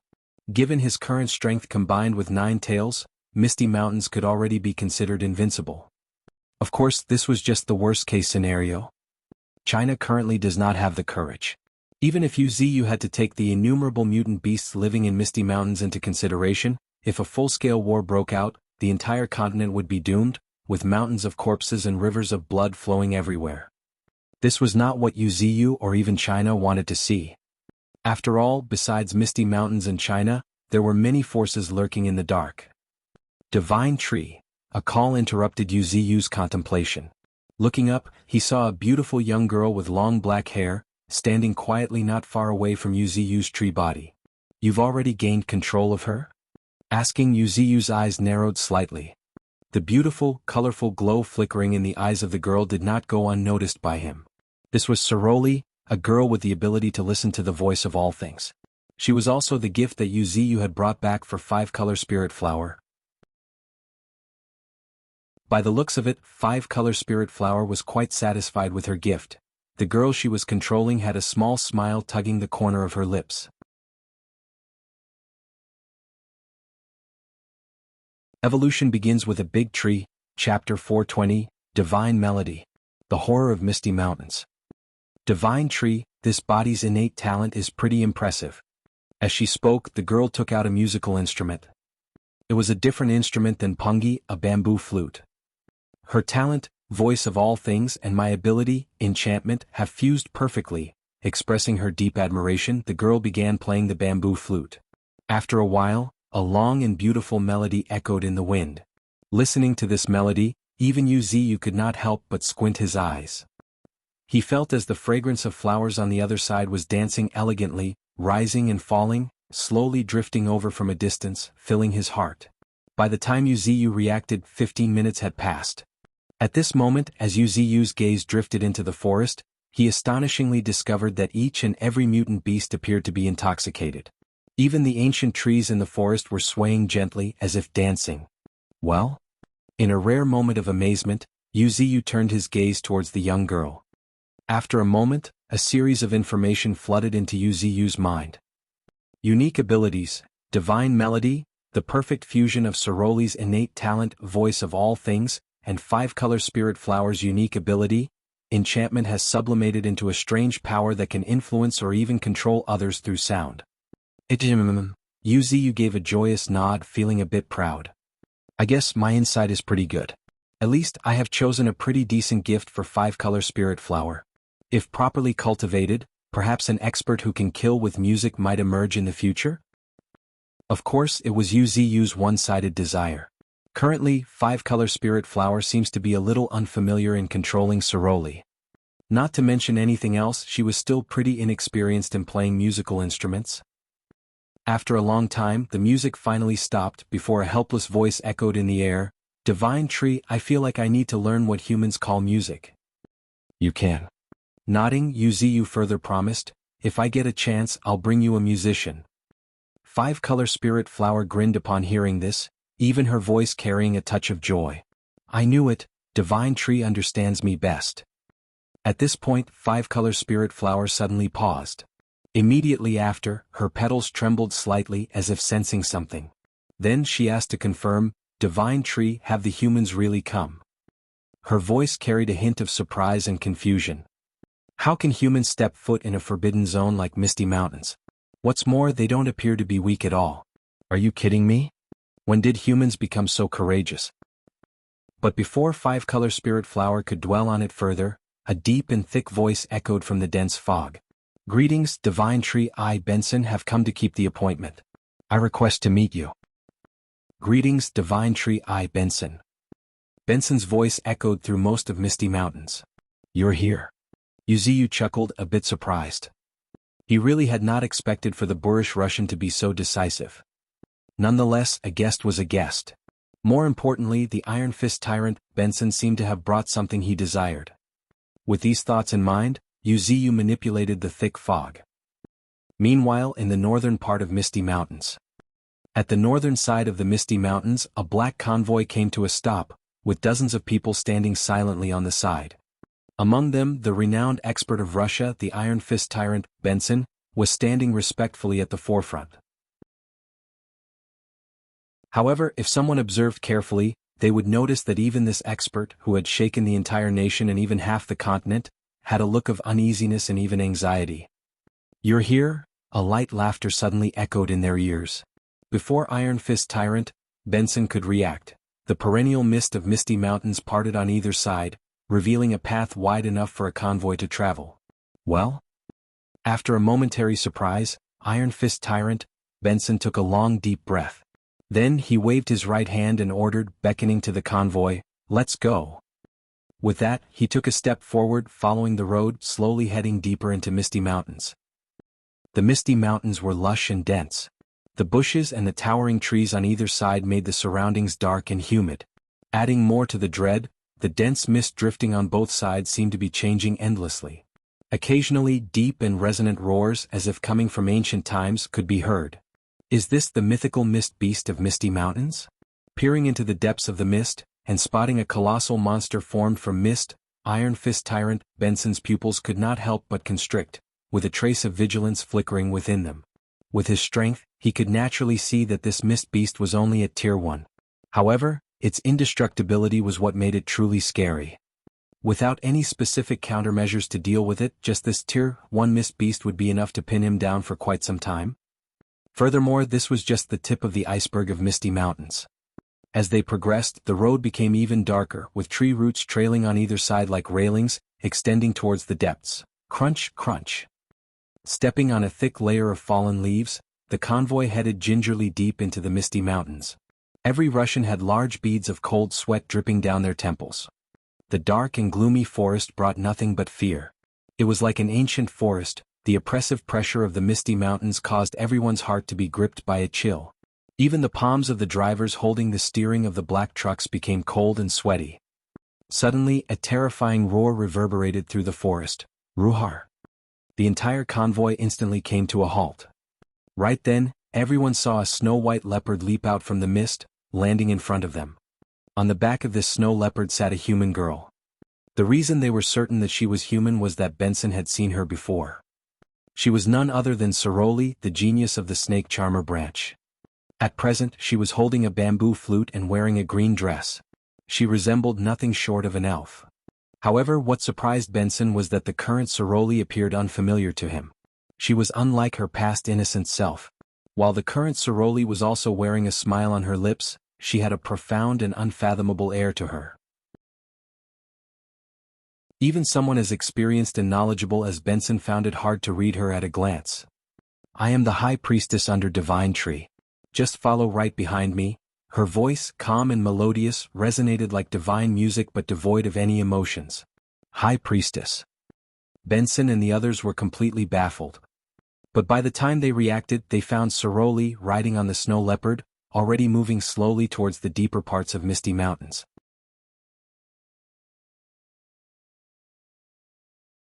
Evolution begins with a big tree, Chapter 421, Altar. As they moved deeper into Misty Mountains, the surroundings grew darker and quieter. However, after a while, like a light through the thicket, a glaring light caught their eyes. Looking up, they saw a spacious area right ahead. It was circular in shape and covered an area about half the size of a soccer field. And the human girl, Saroli, happened to be standing in the center of the field. "I've brought the humans' divine tree," she spoke, bringing her palms together and bowing. And, nodding, Yuziyu silently praised five-color spirit flowers' acting skills in his heart. Her performance was truly impeccable. Anyone unaware might genuinely believe she was a high priestess of some ancient clan. This was exactly what Yuziyu hoped to see. Mysteries always managed to instill awe in humans. And Yuziyu planned on using this fact to build a sense of awe in humans? This is just the beginning. Thinking this, Yuziyu's countless roots buried deep in the earth began to tremble fiercely. Boom, boom, boom.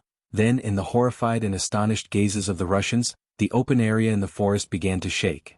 Adding more to the dread, thick black roots, resembling the girth of a water bucket, split the ground apart, revealing a section of themselves. The roots resembled giant pythons twisting back and forth, constantly entwining with each other. By the time the humans finally reacted, the ground was already crisscrossed with enormous roots, forming a huge structure, protruding from the surface. However, upon a closer look, these tangled roots seemed to have woven a complex pattern. The pattern resembled a pentagram with a strange structure rising at its center, almost like an altar. "What's this?"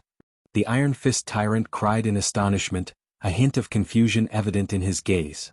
But before he could speak, the young girl standing not far from the altar explained, "This is an altar for you humans to carry out transactions with Divine Tree. When you've offered something that manages to win the favor of Divine Tree will naturally reward you back in kind." Just at the drop of these words, the countless entwining roots began to slowly wriggle. Before long, they revealed a pathway through the root-covered area, enough for a truck to pass through. "Reward back," murmuring, Benson exhaled a long, deep breath before walking towards the black truck behind him.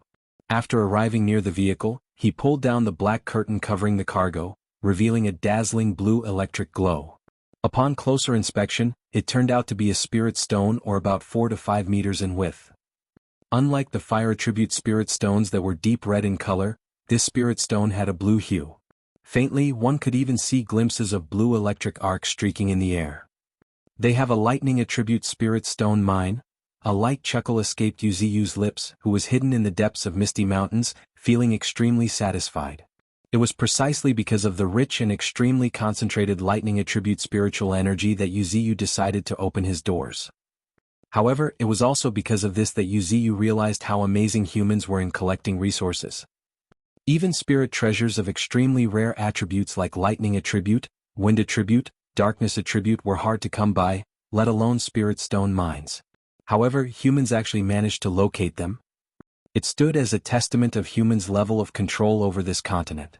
In this regard, the solitary mutant beasts were far inferior. Even if they made discoveries, each mutant beast would want to claim it for themselves, making it nearly impossible for others to know about it. At this moment, having already pulled down the black curtain, Benson started speaking. Divine Tree, this is an unprocessed lightning attribute spirit stone that I've prepared. I wonder if it's to your liking. An unprocessed spirit stone meant that it had not been processed by humans. Typically, when humans found a spirit stone mine, they would process and cut it into regular shapes after excavation. This was done for easier transport, distribution, and even trade as a form of currency. It is, a majestic voice echoed in all directions, bringing a pleased expression to Benson's face. Immediately after. Taking a long deep breath, Benson lifted the entire piece of unprocessed lightning attribute spirit stone with one hand, before slowly walking towards the altar. Although it was his first encounter with such an altar, the well-experienced and knowledgeable Benson knew a bit about the process. Now he was going to trade with the Divine Tree using this huge lightning attribute spirit stone. Tap, tap, tap, with heavy footsteps, Benson followed along the path, more accurately climbed up a staircase and arrived not far from the altar. At this moment, Benson finally came to realize that the altar was much larger than he had imagined, much to his surprise. It was a whopping 56 square meters in size. Even more surprisingly, the floor of the altar was flowing. Like a river, it was flowing continuously, rotating at a slow pace, forming a yellowish-brown vortex. Place the spirit stone you're offering into the vortex, and you will get what you desire, Soroli, who was standing by the altar as if overseeing the ritual, stated in a calm voice. Yes, madam, showing a rare respect, Benson suppressed the tension in his heart. Then, with a light toss, the entire lightning attribute spirit stone fell into the yellowish-brown vortex. Without creating any kind of ripple whatsoever, the lightning attribute spirit stone slowly sank into the vortex until it completely disappeared. Just as the lightning attribute spirit stone disappeared into the vortex completely, the entire yellowish-brown vortex fiercely shook. Immediately after, much to Benson's astonishment, a drop of extremely concentrated life essence rose from the center of the vortex. This drop of life essence is enough to remove the toxins from your body. Introducing once again, Soroli waved her right hand. Swoosh! With a whoosh, the drop of life essence flew towards Benson. Benson did not show any kind of resistance. Having long seen through the mystical nature of life essence, his face rather revealed a hint of excitement and even ecstasy. The next moment, the drop of life essence fell on Benson's body, merging into him like water right after. Before Benson could react, he felt the spiritual energy within him suddenly boiling. Even more terrifying was that his body was slowly strengthening at a pace he could perceive. While it was slow compared to the strengthening done through continuous training, which was so slow that it could be considered as not making any progress at all, this enhancement speed could be described as nothing short of miraculous. Moreover, this was not the main point. The most important point was that Benson could even feel his bottleneck loosening. Much to his shock and surprise, the bottleneck which had been hindering him from stepping into the ranks of apex superhumans, was loosening at this moment. Maybe, with a few more drops of life essence like this, I can successfully reach the 4th order of Tier 2 and finally become an apex superhuman? Thinking this, Benson's face could not help but reveal a trace of excitement, shouting, Divine Tree, I want to make another trade with you. I want to. At this moment, what Benson did not know was Yu's teenage form, woven by countless rootlets, hidden deep within misty mountains, had an eerie smile playing on his lips. The hearts of humans are made of greed. If you can't manage to rule it, even the strongest of wills become its slave.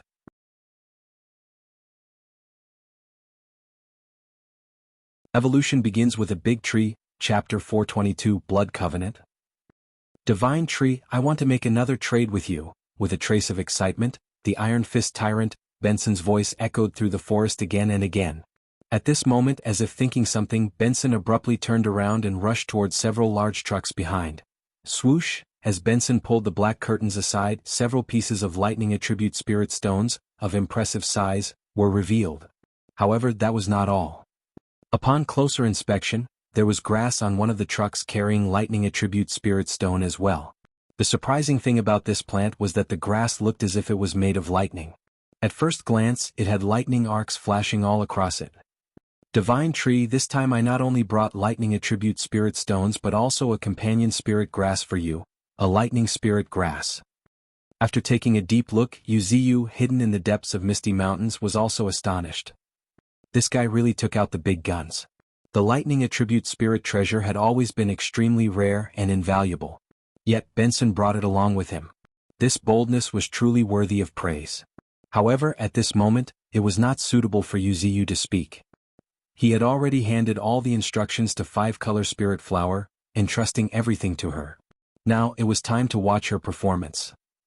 The next moment, tap tap tap. With light steps, Soroli, wearing a green dress, walked out. According to the rules, the trade between humans and Divine Tree can only happen once. Saying so, Soroli raised the bamboo flute in her hand, effectively blocking the path to the altar. Ah, the Iron Fist tyrant! Benson had cold water poured all on his excitement, leaving him stunned. What? Only once? Is this some kind of joke? How can it be only once? Benson's voice trembled a little, as if unable to believe this. Upon closer inspection, intermittent black lightning arcs could be seen streaking around his body. Anger, unwillingness, and even traces of despair were evident on his face. His hope for a breakthrough was right in front of him, but now it had been taken away from him in an instant. Any ordinary person would find it impossible to accept this. However, Benson still retained some reason left in him. He realized that this was Misty Mountains. It was not a place where he could act recklessly.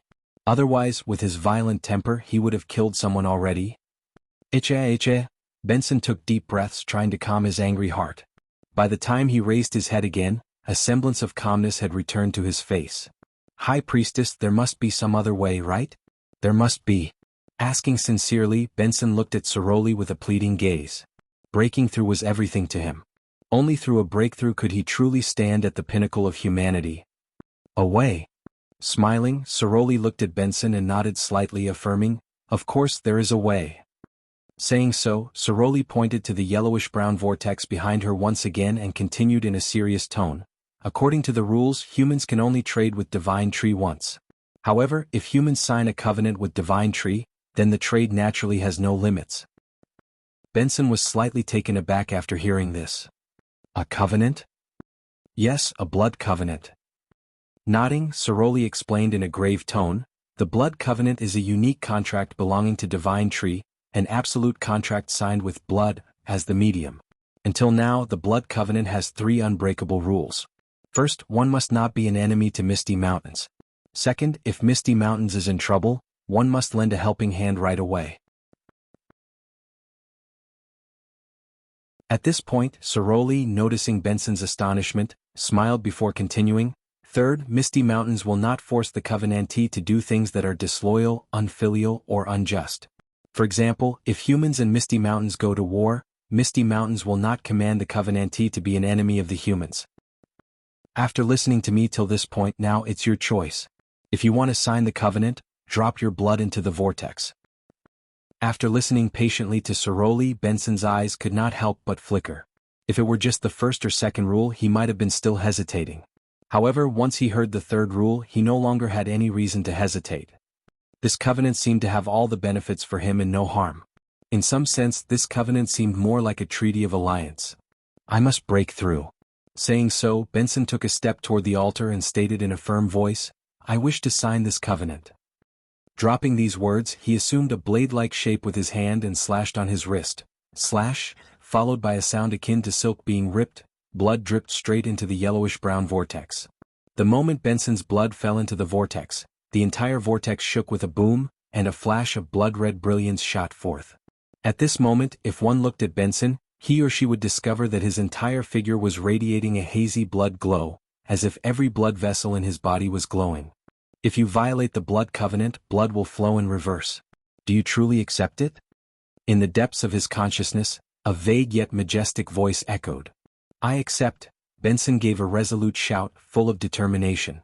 Immediately afterward, before Benson could react, a jolt shot through his entire body. Boom boom boom, then, accompanied by thunderous claps, the bloody glow around him started shrinking. At the same time, at an imperceptible location in his heart, a complex blood-colored brand was etched. Blood Covenant, Level 4, channeling the mysterious principle, you can sign a terrifying contract. This was an ability that Yuziyu had acquired from the vampire. Using this contract, Yuziyu succeeded in controlling the great nun of Buddhism. However, by some coincidence, Yuziyu discovered that enslaving others through this covenant was merely its least effective application. The best way to use it was to sign a fair contract based on an equal relationship between both parties. This way the burden on Yuziyu would be minimal. Using it like before would yield him no more than 2 to 3 familiars. However, a covenant where both parties were equal, he could sign such covenant dozens of times. It was why Yuziyu added the third rule, which was of no benefit to him among the unbreakable rules. Using the blood covenant to enslave others was not what Yuziyu desired. Now, Yuziyu hoped to see superhumans willingly signing a blood covenant with him one after another. The more superhumans signed the covenant, the more terrifying Yuziyu's influence would be in the human world. This was why Yuziyu was so lenient with the constraints on the humans in the blood covenant he made.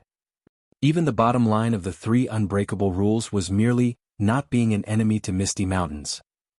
However, that was more than enough. If every superhuman signed this covenant with Yuziyu, who else in the entire human race would be an enemy of Misty Mountains?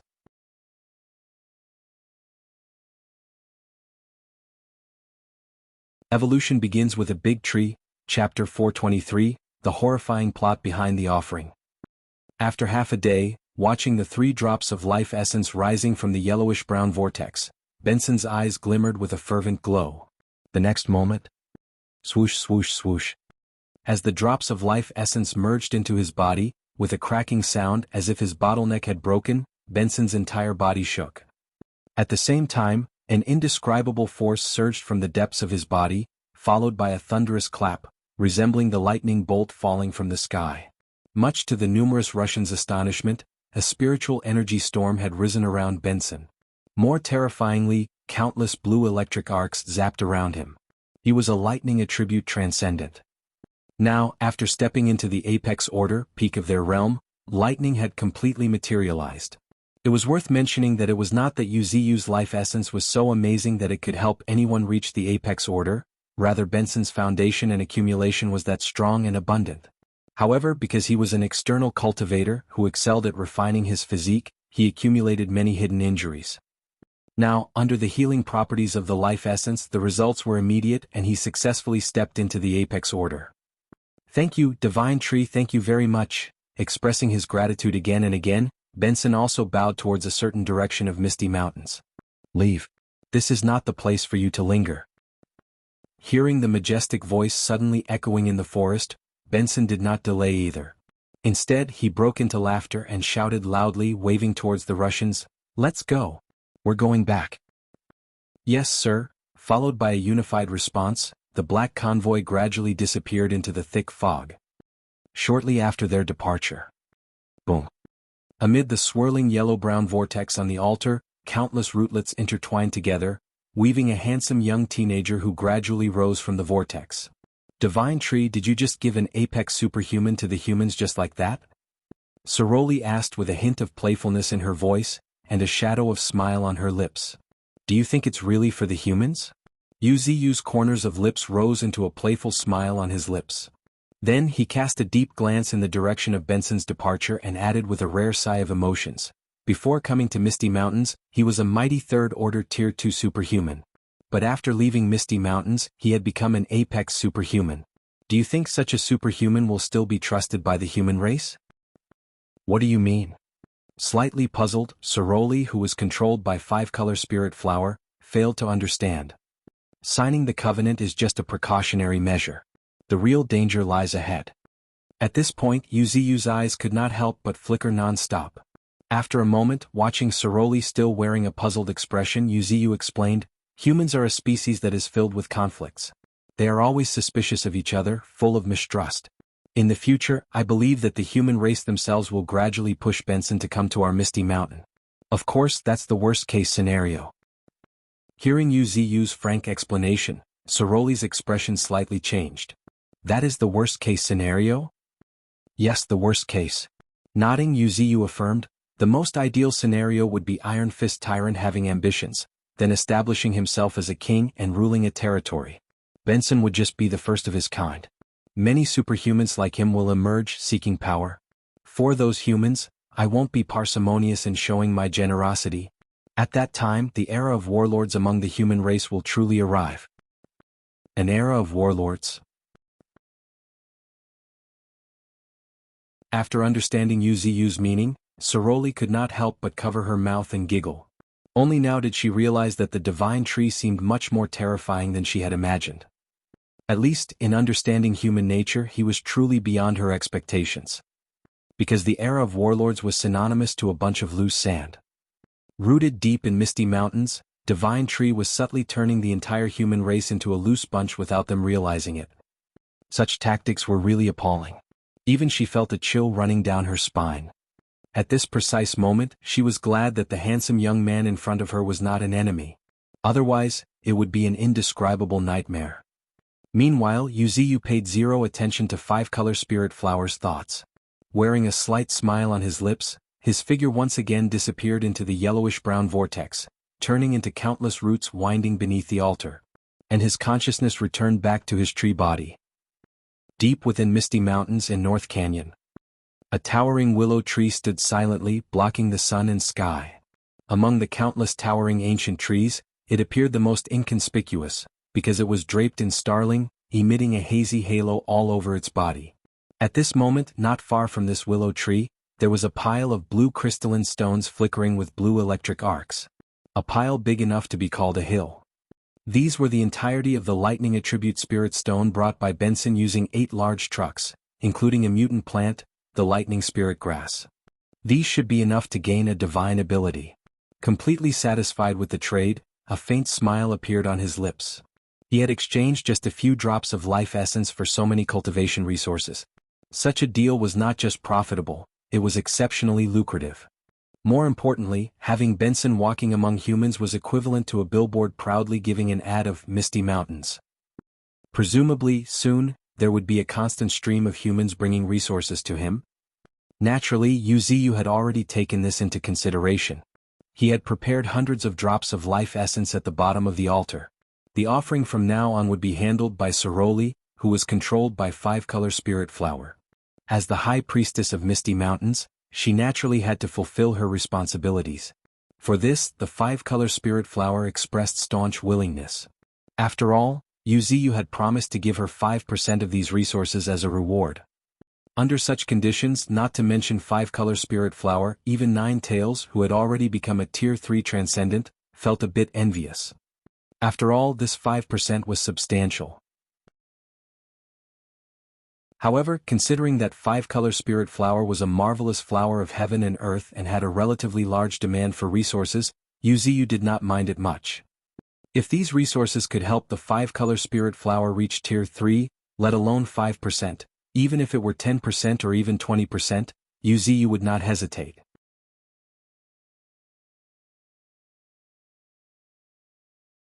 Evolution begins with a big tree, Chapter 424, Wyvern Bloodline. With these lightning attribute spirit stones in hand, Yuziu once again immersed himself in cultivation. This time, Yuziu aimed to break through to Tier 4, the class known as Natural Disaster. Ha! Taking a long deep breath, Yuziu's consciousness sank into the depths of his tree body. At the same time, intermittent blue electric arcs began to shimmer in the air. Immediately after. Gulp, gulp. Amidst the expansion and contraction, the roots entwining the lightning attribute spirit stone gradually turned a lightning blue color. At this moment, if one looked closely, they would notice numerous electric arcs surging from Yuziu's towering tree form. Crackle, crackle, crackle, like a chorus of 1,000 birds, the air was filled with sharp and piercing crackling sounds. The fluctuations from Master's cultivation are becoming more and more terrifying.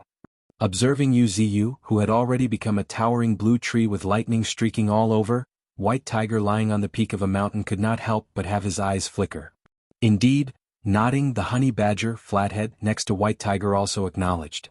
However, if one paid attention to Flathead, they would notice a grindstone-sized lightning attribute spirit stone in his claws. Flathead was a lightning attribute mutant beast.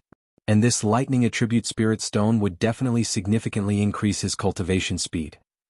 Yuziu was always generous to his companions and subordinates. Even though these lightning attribute spirit stones were a bit scarce for himself, Yuziu did not hesitate to share them. Missing a few lightning attribute spirit stones would not greatly affect him. However, it was nothing short of a huge opportunity for Flathead. Moreover, Wuxia had not only given a few lightning attribute spirit stones to Flathead, but had also left a few the lightning giant beat on the Arctic island. Time slowly passed away, while the commotion caused by Wuxia's cultivation became increasingly frightening. Rumble, rumble, rumble, claps of thunder reverberated across the sky, with dense, dark clouds surging in the sky. At this moment, a clap of thunder reverberated across the sky as a lightning bolt, as thick as a water bucket, would strike down. However, before this lightning bolt disappeared into the air, a powerful attraction would come from the ground. The next moment, much to the astonishment of various mutant beasts, the lightning bolt actually changed direction and shot straight towards Divine Tree's canopy. Fortunately, this was Misty Mountains where a thick veil of mist lingered in the air. Otherwise, this sight would have scared the hell out of countless people. There was no denying that the sight of using the most violent force in nature, lightning, for cultivation was extremely mind-boggling. Terrifying to the point that even Ninetales, who had broken through to Tier 3, could not help but gasp in shock. However, this was just the beginning. Because even after several days passed, Wuxia's cultivation had not yet ended. As if realizing something, crimson flames surged from Ninetales before she lay down beneath Wuxia's towering tree form, acting as his guardian. Once Divine Tree awakens, he will surely be even stronger.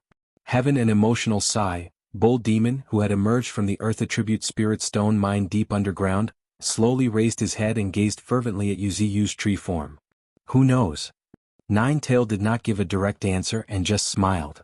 However, after a moment, as if noticing something, Ninetail's pupils could not help but shrink. You broke through?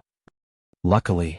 Nodding, Bull Demon, with a demonic appearance of a bull's head on a humanoid body, slowly raised his palm. A moment later, much to Ninetail's astonishment, a purplish-black energy ball began to form in his palm. As with the appearance of this energy ball, the ground began to sink and the dust particles floating in the air continuously plummeted towards the ground. What was even more terrifying was that an extremely terrifying pull came from afar. This is a gravity ball, which means that my control over gravitational force has reached a whole new level. After a brief demonstration of his current strength, Bull Demon seemed somewhat satisfied. Although he had just entered the 4th order of Tier 2, his strength was definitely comparable to some seasoned Apex Transcendent. He would not fall short of the newly arrived guardian, the Snake Queen. However, it would still be hard to say who would come out on top. After all, every Transcendent who could step into the 4th order of the Tier 2 had some tricks up their sleeves. So, no one could guarantee who exactly was stronger and who was weaker. Well, maybe there is. As if thinking of something, Bull Demon glanced deeply at Wuxia's tree form. If there really is a terrifying existence invincible within the same tier, it'll be none other than Master. As this thought crossed Bull Demon's mind, Bull Demon's smile grew bigger and bigger. At this moment, as if recalling something, Ninetails suddenly shifted her gaze to the nearby spirit pond. In the depths of the spirit pond, 2 purplish-black eggs lay calmly, surrounded by flickering black electric arcs. It's about time. Saying so, Ninetails turned her head and looked at Bull Demon, instructing, Old Second, take the cracked wyvern egg to Old Fourth. Bull Demon was a bit stunned, unable to make heads or tails of it. Master has instructed me that when this wyvern egg has absorbed enough from the spirit pond, and its aura has stabilizes, I've to take it to Old Fourth for him to absorb its bloodline. I see. Bull Demon muttered as realization dawned upon him. Sarcosuchus already possessed an ancient bloodline of the Cretaceous period. If he successfully managed to fuse it with the wyvern's bloodline, a species that only existed in myths and legends, he would undoubtedly undergo a qualitative transformation. Thinking of this, Bull Demon promptly started walking towards the spirit pond in large strides. A short while after this, Ruhar, a roar resembling that of an ancient beast suddenly echoed through Misty Mountains. The next moment, in a seemingly endless spirit lake, a head the size of a small mountain slowly emerged from the water. Second brother, Sarcosuchus called out softly, but his thunder-like voice shook the very air. Goodness, you've grown so big, Bull Demon exclaimed, seeing the terrifying size of Sarcosuchus resembling a hill, marveled with a hearty laugh. For atavistic behemoths like Sarcosuchus, the larger their size was, the more terrifying their strength was. At present, Sarcosuchus's body stretched to a length of 100 meters. Just that was enough for one to imagine how terrifyingly strong he was. However, compared to this, Bull Demon was more concerned about what Sarcosuchus' form would look like after devouring the wyvern bloodline. Thinking of this, Bull Demon patted the giant black egg he brought with him and advised, "Old Fourth, this is a gift that Master entrusted to Elder Sister to give to you before he immersed himself in cultivation. I hope you treasure it." Saying this, Bull Demon pushed the egg, which was as tall as an average human, in front of Sarcosuchus. Murmuring, Sarcosuchus cast a long deep glance towards the center of Misty Mountains, at the towering tree with lightning streaking around it and aura becoming increasingly terrifying. Sarcosuchus did not say thanks or anything. He had noted everything down in his heart. Afterward, taking a deep breath, Sarcosuchus shifted his gaze to the purplish-black giant egg right in front of him. A wyvern egg. That you're tuning in to the Han Lee's Wuxia Adventures YouTube channel. We're so grateful for your support, and don't forget to subscribe to join us on this incredible journey through captivating stories. Your generosity through donations truly makes a world of difference, as it's the primary source of revenue that allows me to expand and enhance this channel for you. Thank you from the bottom of my heart for being a part of this adventure.